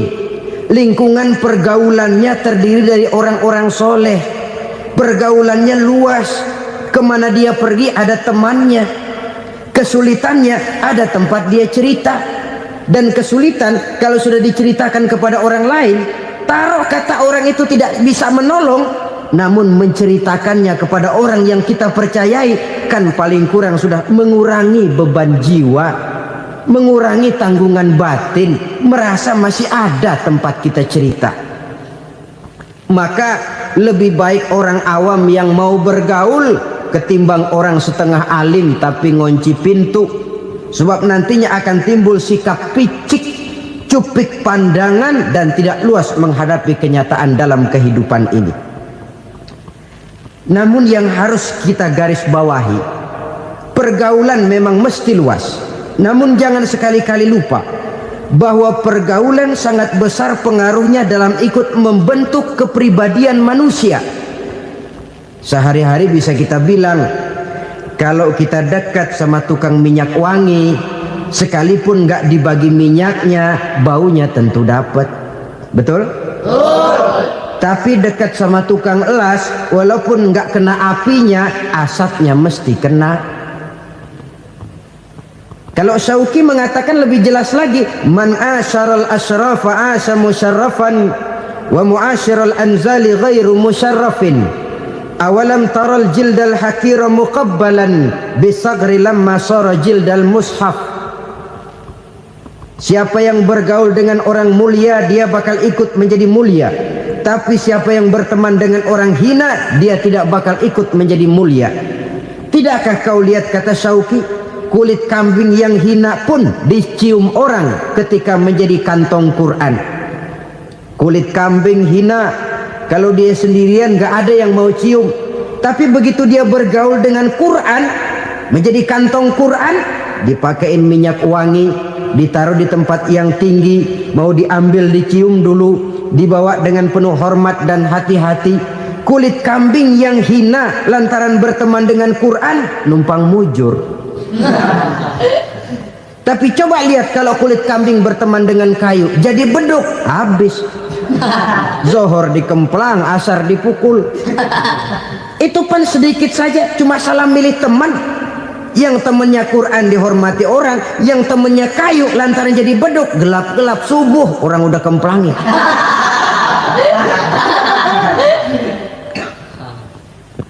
Maka terutama kepada adik-adik remaja yang masih mencari identitas diri, yang ibarat kaset masih kaset kosong, mudah diisi oleh apapun, pandai-pandailah memilih teman dalam bergaul. Karena banyak orang yang tadinya baik-baik, ketika terseret dalam pergaulan dengan orang yang tidak baik, kebaikannya menjadi lentur dan luntur. Tapi berapa banyak bajingan-bajingan tengik, orang-orang yang berlumur noda dan dosa, tiap hari melakukan maksiat, namun bergaul dengan orang yang baik-baik, pada akhirnya sedikit demi sedikit beringsut dan berangsur dia terbiasa mengikuti kebaikan-kebaikan. Saya tekankan ini kepada remaja karena mereka masih mencari identitas diri. Apa yang mereka lihat mereka mau, apa yang mereka dengar mereka ingin tahu. Coba lihat kehidupan remaja. Pulang nonton film Rambo, pengen jadi Rambo, gagah, maunya belekai melulu. Pulang nonton film Superman, pengen bisa terbang. Pulang nonton India, nyanyi melulu. Wajar, mereka masih mencari identitas diri. Saya ini sebenarnya siapa? Lingkungan pergaulan akan membentuk itu. Karena itu pandai-pandailah bergaul, karena ia sangat besar pengaruhnya dalam ikut membentuk kepribadian manusia. Apalagi sifat yang jelek lebih cepat menularnya ketimbang sifat yang baik. Sifat yang baik, watak yang soleh itu lambat sekali untuk menular. Tapi yang tidak baik, kan prosesnya mah kalau remaja biasanya mula-mula dengar. Karena dengar lalu pengen tahu. Karena pengen tahu lalu ngeliatin. Begitu ngeliatin kan pengen nyobain. Setelah nyobain ketagihan. Nah, ini prosesnya. Yang namanya ganja, morfin, narkotik awalnya kan begitu. Mula-mula denger katanya kalau sudah fly to the sky, sudah melayang ke langit katanya, disitulah puncak kebahagiaan. Mulanya cuma denger. Karena denger pengen tahu. Karena pengen tahu lalu ngeliat, kumpul sama orang yang suka ngeganja. Setelah ngeliat, lah pengen ngerasain. Begitu ngerasain enak juga, ketagihan. Kalau sudah ketagihan jadi penyakit kronis, bisa merembet kepada yang lain. Iya, kalau orang tuanya mampu untuk beli morfin, beli ganja. Kalau tidak kan pikirannya ngayap, jemuran siapa ya gue sahabat. Timbullah perbuatan-perbuatan negatif yang bermula dari salah pergaulan. Apalagi buat adik-adik remaja yang tinggal di kota-kota besar, yang pengaruh budaya, pengaruh kesenian, pengaruh struktur kehidupan yang nampak makin individualistis, di mana persaingan tajam, tensi ekonomi tinggi, orang mudah mengalami stres. Pandai-pandailah dalam bergaul, sekali lagi, karena ia sangat besar pengaruhnya dalam ikut membentuk kepribadian manusia. Orang bahagia punya kendaraan yang cepat, artinya punya pergaulan yang luas, dan lingkungan pergaulannya terdiri dari orang-orang yang soleh. Kemana dia pergi ada teman, kesulitannya ada tempat dia cerita. Tapi kalau sudah menyendiri, hidup sendiri, kesulitan dipikiri sendiri, bisa mati belum waktunya. Tidak ada tempat berbagi rasa, tidak ada tempat bercerita, tidak ada tempat mengurangi beban dalam kehidupan. Pantas betul kalau Islam sangat menggalakkan dan menganjurkan orang kalau sudah sampai waktunya itu untuk melangsungkan nikah. Kata Nabi, ya ma'syaras syabab man istata'a minkumul ba'at falyatazawwaj. Hai para pemuda, kalau sudah mampu memberi nafkah, kawinlah, nikahlah kamu. Kenapa? Sudah ada teman hidup, tempat berbagi rasa. Kesulitan kalau ada tempat cerita akan lebih ringan ketimbang kita telan sendiri, walaupun bobot kesulitannya sama beratnya. Saudara-saudara kaum muslimin rahimakumullah, inilah ciri yang kedua, punya kendaraan biar cepat asal lancar. Kemana kita mau pergi gampang. Dengan kata lain, setelah hati yang luas, pergaulan yang luas. Dua. Yang ketiga sekarang, tanda orang bahagia itu menurut Nabi, misbahun mudhi'un, punya lampu yang terang. Oh, itu enggak problem. Sekarang sudah zamannya listrik masuk desa, Pak. Lampu sudah terang semua. Betul, kalau itu yang dimaksud. Tapi tidak cuma itu. Karena lampu yang dimaksud di sini, lampu yang akan menerangi seluruh perjalanan hidup. Dan perjalanan hidup itu sudah dimulai sejak kita terlahir ke alam ini, sampai masuk ke alam barzah, kumpul di padang mahsyar, sampai ke akhirat. Lampu yang menerangi itu yang diperlukan. Kalau lampu, katakanlah yang paling top sekarang kan lampu jenis Mercury. Taruhlah itu di rumah kita, dia cuma menerangi rumah kita, menerangi hati pun tidak sanggup. Bila kita masuk ke alam barzah, alam kubur, sanggupkah si Mercury yang begitu terang menerangi alam barzah kita? Tidak sanggup lagi. Sanggupkah lampu yang ratusan watt, bahkan puluhan ribu watt menerangi kehidupan di padang mahsyar? Tidak akan sanggup lagi. Kalau demikian, yang dimaksud lampu yang terang di sini apa? Tidak lain amal soleh, kebajikan yang kita lakukan dalam hidup. Itu yang akan jadi lampu penerang. Di dunia nama kita akan terang. Jasad kita boleh hancur terkubur tanah, tapi nama kita akan dikenang orang. Begitulah kalau orang meninggalkan kebajikan dalam hidup seperti sekarang.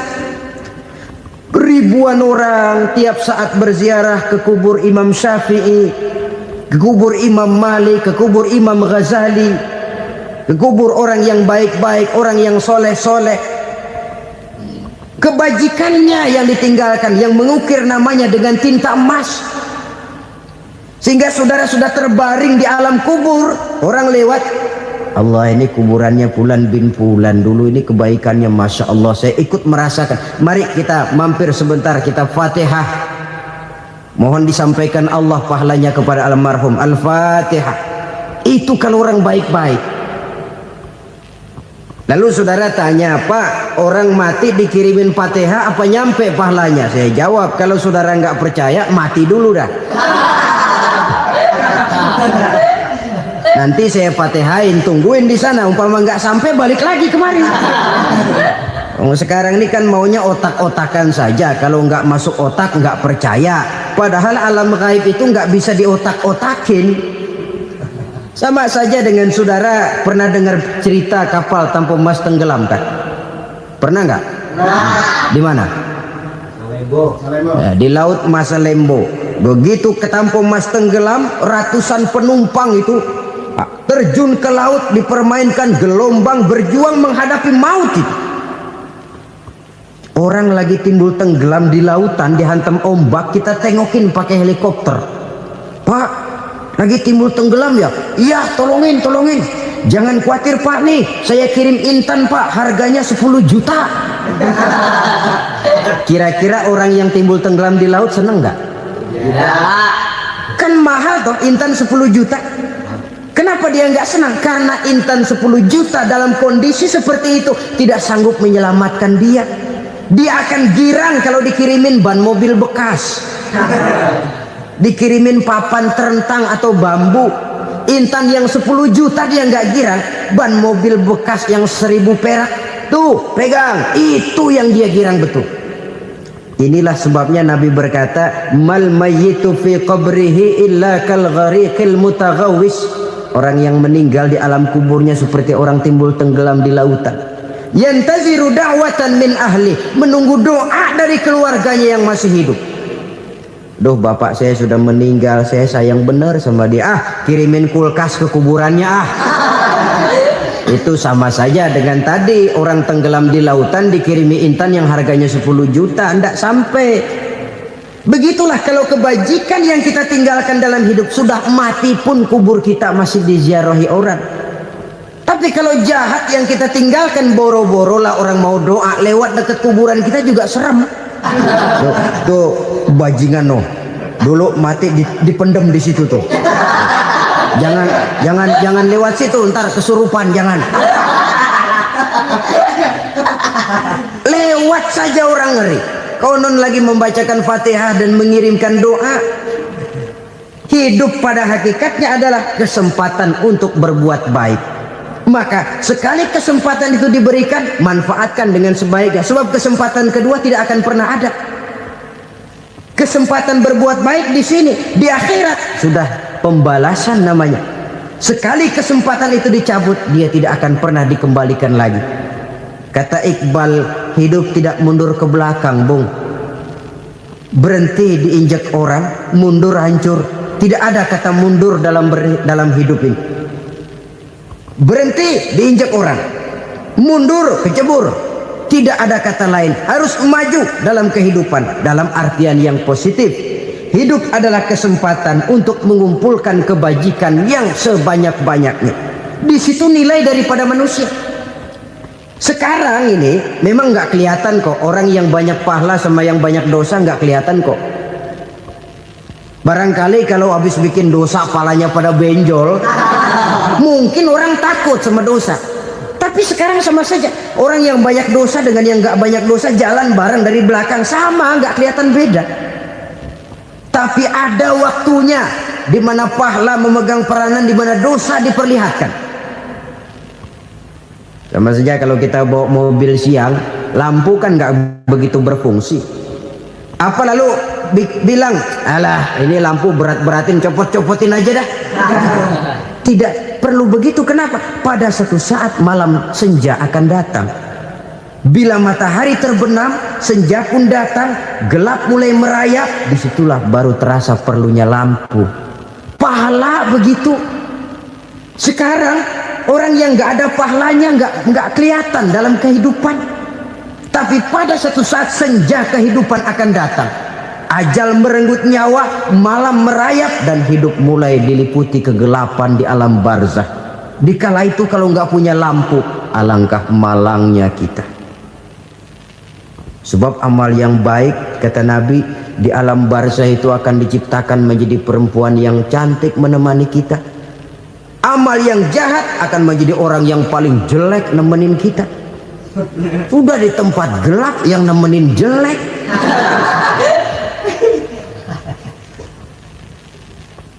Kaum muslimin rahimakumullah. Kalau demikian masalahnya, tergantunglah kita pandai memanfaatkan waktu. Al-waktu kasayf. Waktu itu cepat sekali. Yang namanya waktu itu tahu-tahu. Tahu-tahu udah tahun 87. Tahu-tahu udah begitu. Tahu-tahu yang kemarin anak-anak, sekarang udah pada punya anak. Tahu-tahu saja itu. Begitu cepat waktu berlalu. Kalau tidaklah pandai kita memanfaatkannya, akan rugi kita. Nabi bersabda, man kana yaumuhu khairun min amsihi fahuwa rabih. Barang siapa yang hari ini lebih baik daripada hari kemarin, itu orang untung. Hari ini lebih baik daripada kemarin. Bulan ini lebih baik dari bulan kemarin. Tahun ini lebih baik dari tahun kemarin. Itu orang yang beruntung. Tahun kemarin sembahyangnya maghrib doang, sekarang udah tambah isya.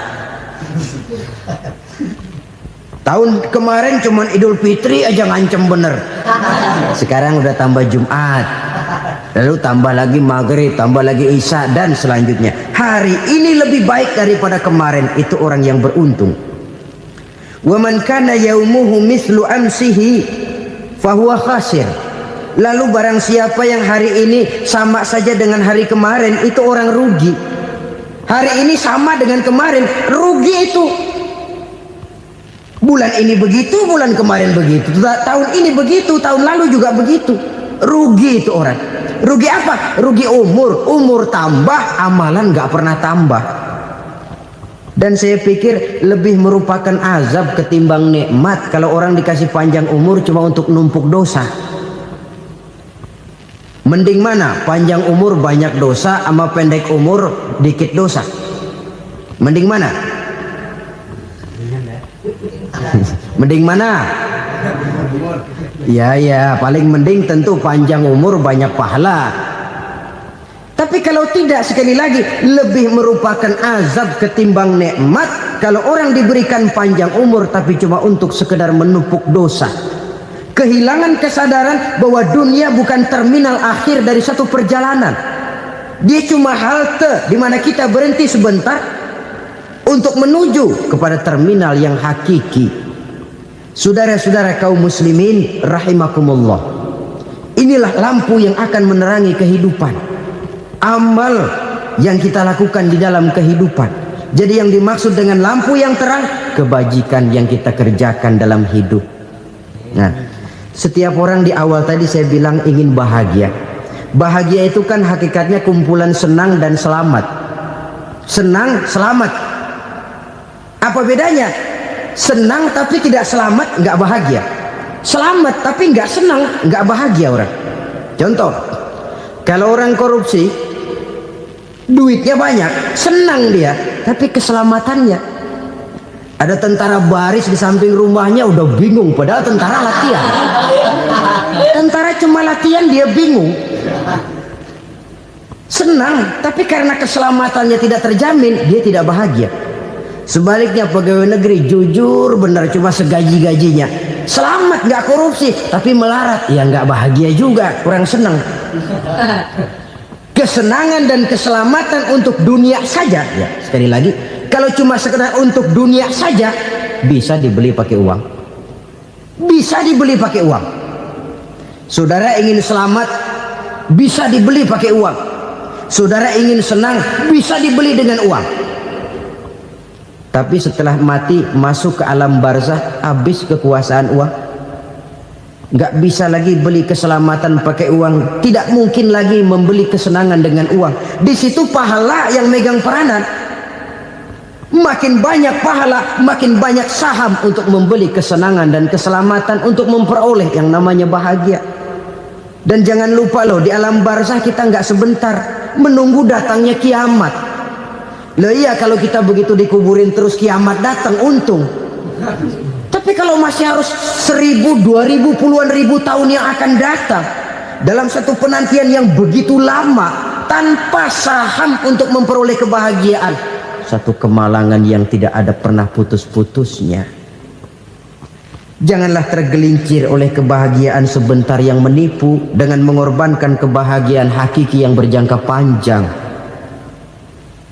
Apa artinya senyum sejenak kalau harus ditebus dengan tangis seumur hidup? Biarlah kita minum jamu, pahit memang, getir memang, tapi kan besok badan sehat. Daripada sekarang minum sirup, manis memang, enak memang, tapi bibir pada jontor besok. Sirawan, batuk, nggak karu-karuan. Banyak orang tertipu oleh kesenangan yang sebentar, padahal laisa kullu ma yalma'u zahaban. Belum tentu. Masya Allah, sangat luar biasa tausiah yang beliau sampaikan. Sahabat beriman yang dirahmati Allah, tetaplah di channel ini karena kajian ini belum selesai. Dan masih banyak lagi hal-hal menarik yang akan disampaikan oleh beliau. Tetaplah di channel ini dan mari kita lanjutkan kembali. Selamat mendengarkan. Karena itu, marilah manfaatkan kesempatan yang diberikan Allah ini untuk mengumpulkan kebajikan yang sebanyak-banyaknya.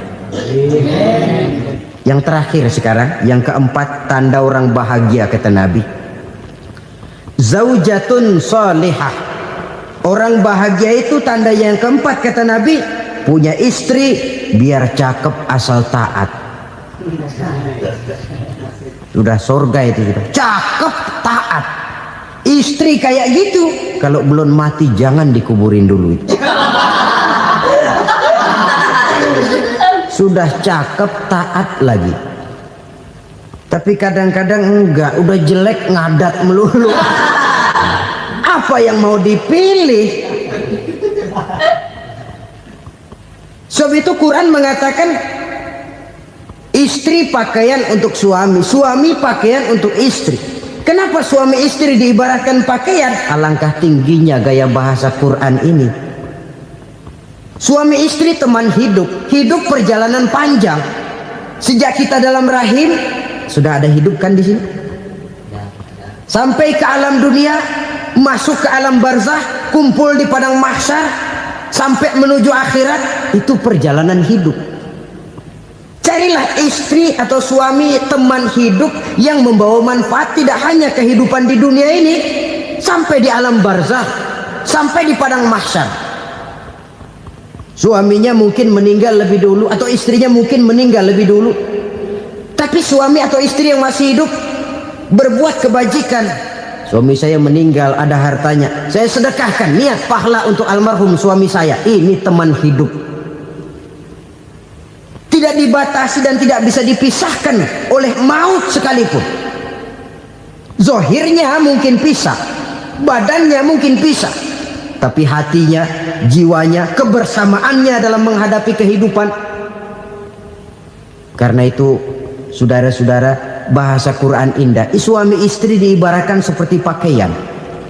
Apa fungsi pakaian? Pertama, pakaian jadi kebanggaan. Artinya suami harus menjadi kebanggaan istri, istri harus jadi kebanggaan suami.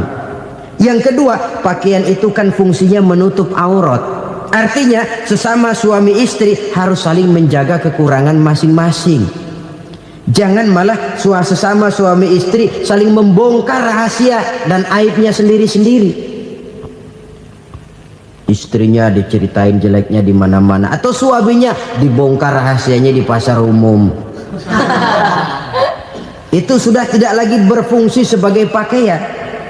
Kenapa semua ini diperlukan? Karena kita menyadari bangsa yang baik terdiri dari masyarakat yang baik. Masyarakat yang baik merupakan susunan dari warga yang baik. Warga yang baik adalah terdiri dari rumah tangga yang baik. Dan rumah tangga yang baik merupakan susunan dari pribadi yang baik. Dari situ langkah dimulai. Membangun satu bangsa yang baik diawali dengan membangun rumah tangga yang baik, dengan menciptakan pribadi-pribadi yang baik. Sehingga dari sini diharapkan berkembanglah nilai-nilai kebaikan. Orang akan bahagia mempunyai istri yang soleh. Kenapa? Tidak ada seorang suami bisa sukses jadi apapun dia, apapun profesinya. Dokterkah, kiaikah, mubalikah, petanikah, pengusahakah, pejabat tinggikah, tidak ada seorang suami yang bisa sukses tanpa peran serta istrinya. Walaupun memang peranan itu tidak begitu kelihatan, tapi sangat menentukan. Karena itu, saudara hadirin yang saya hormati, Islam sangat menghargai kaum wanita, memberikan kedudukan yang tinggi sepanjang tidak mematikan kodrat kewanitaannya. Nah, kalau sudah kesuksesan ini diawali dari rumah tangga, karier di masyarakat mudah untuk dikejar. Tapi keberantakan di rumah tangga merupakan kegagalan pertama di tempat lain. Nah, inilah saja yang dapat Al-Fakir sampaikan pada pertemuan kali ini. Terima kasih. Alhamdulillahirrabbilalamin. Demikianlah tausiah penuh ilmu, hikmah, dan manfaat yang sudah kita dengarkan bersama dari guru kita Al-Mafrullah Kiai Haji Zainuddin MZ. Semoga tausiah yang beliau sampaikan kepada kita semua menjadi ilmu yang bermanfaat dalam kehidupan kita sehari-hari. Demikian yang dapat saya bagikan. Kurang lebihnya mohon maaf. Sampai bertemu lagi di kajian berikutnya. Wabillahi taufiq wal hidayah wa ridha wal inayah. Wassalamualaikum warahmatullahi wabarakatuh. Setelah kita mendengarkan bersama tausiah yang sangat luar biasa dari guru kita Al-Mafrullah Kiai Haji Zainuddin MZ, sekarang mari kita lanjutkan aktivitas kita masing-masing. Semoga tausiah yang beliau sampaikan kepada kita semua menjadi ilmu yang bermanfaat dalam kehidupan kita sehari-hari. Dan semoga kita bisa istiqomah dalam mengamalkannya. Amin ya robbal alamin. Selamat beraktivitas buat sahabat semua dan sukses selalu. Sampai bertemu lagi di video berikutnya. Wassalamualaikum warahmatullahi wabarakatuh. Bismillahirrahmanirrahim. Assalamualaikum warahmatullahi wabarakatuh.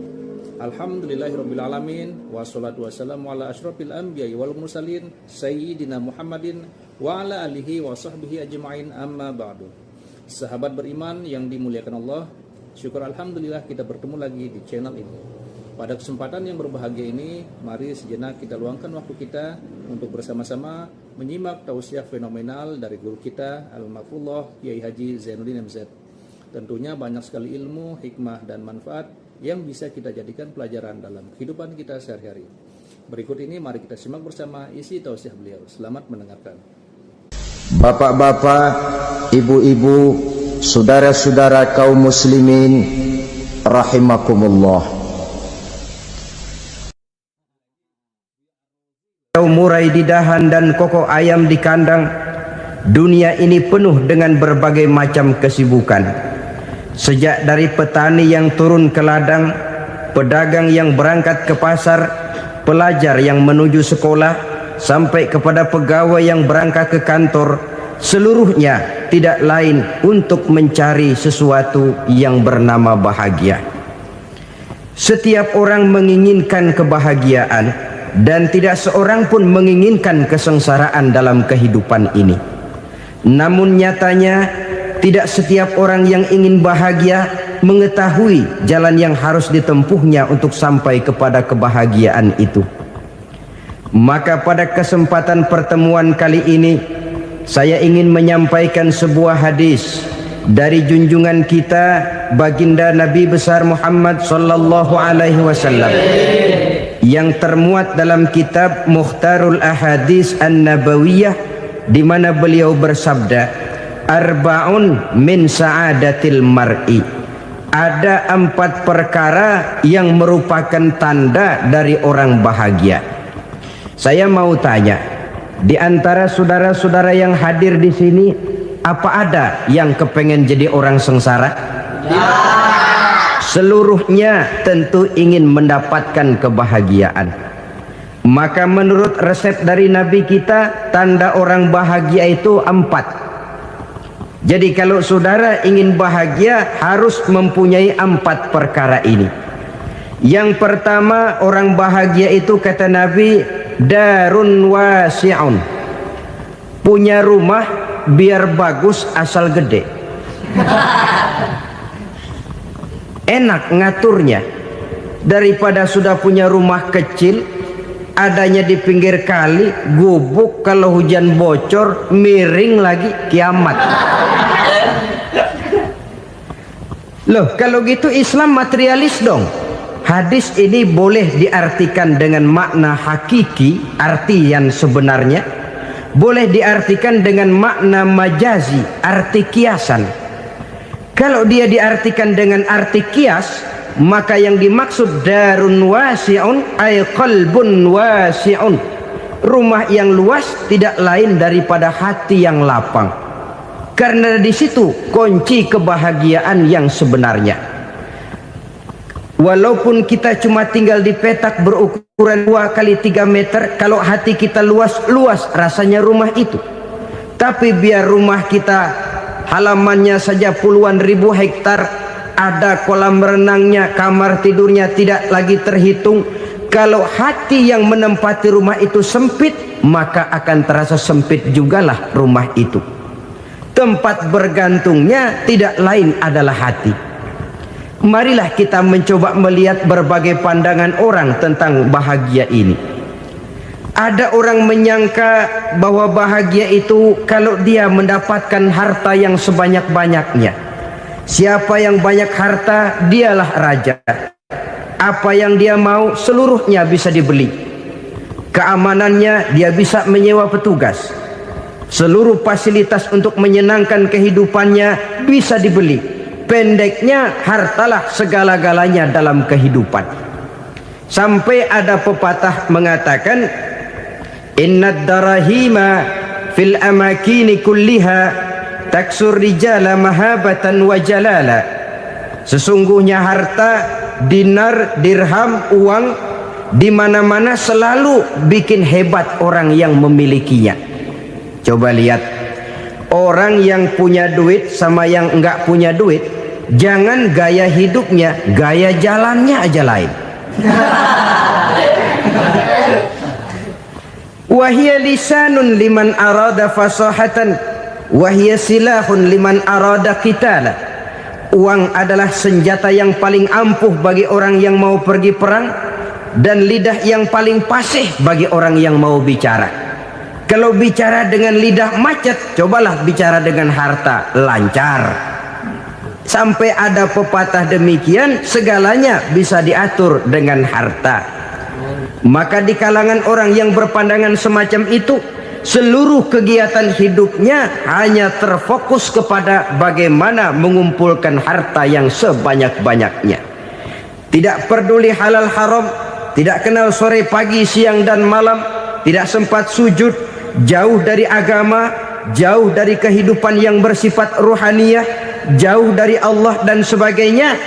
Sampai dalam Al-Quran dikelompokkan dalam kelompok yang dinamakan lumazah. Allazi jama'a malahu wa'addadah yahsabu anna malahu akhladah. Mereka mengumpul-ngumpulkan harta sebanyak-banyaknya dan menyangka bahwa harta yang banyak itu dapat mengekalkan hidupnya, mengekalkan kekayaannya, mengekalkan kebahagiaannya. Saudara hadirin yang berbahagia, kalau pandangan hidup ini benar, artinya kalau harta memang merupakan satu-satunya hal yang dapat membuat orang bahagia, tentu di rumah mewah tidak akan pernah ada tangis derita. Tentu di satu tempat di mana fasilitas hidup serba menunjang tidak ada yang namanya penderitaan. Tapi suka dan duka, sedih dan gembira, senyum dan tawa adalah milik setiap orang, baik dia punya harta maupun dia tidak punya harta. Nyatalah bahwa harta semata-mata bukan merupakan jaminan bahwa orang akan bahagia. Walaupun tanpa harta orang sulit untuk bahagia. Saya mau cerita, ada orang super kaya. Namanya Aristoteles.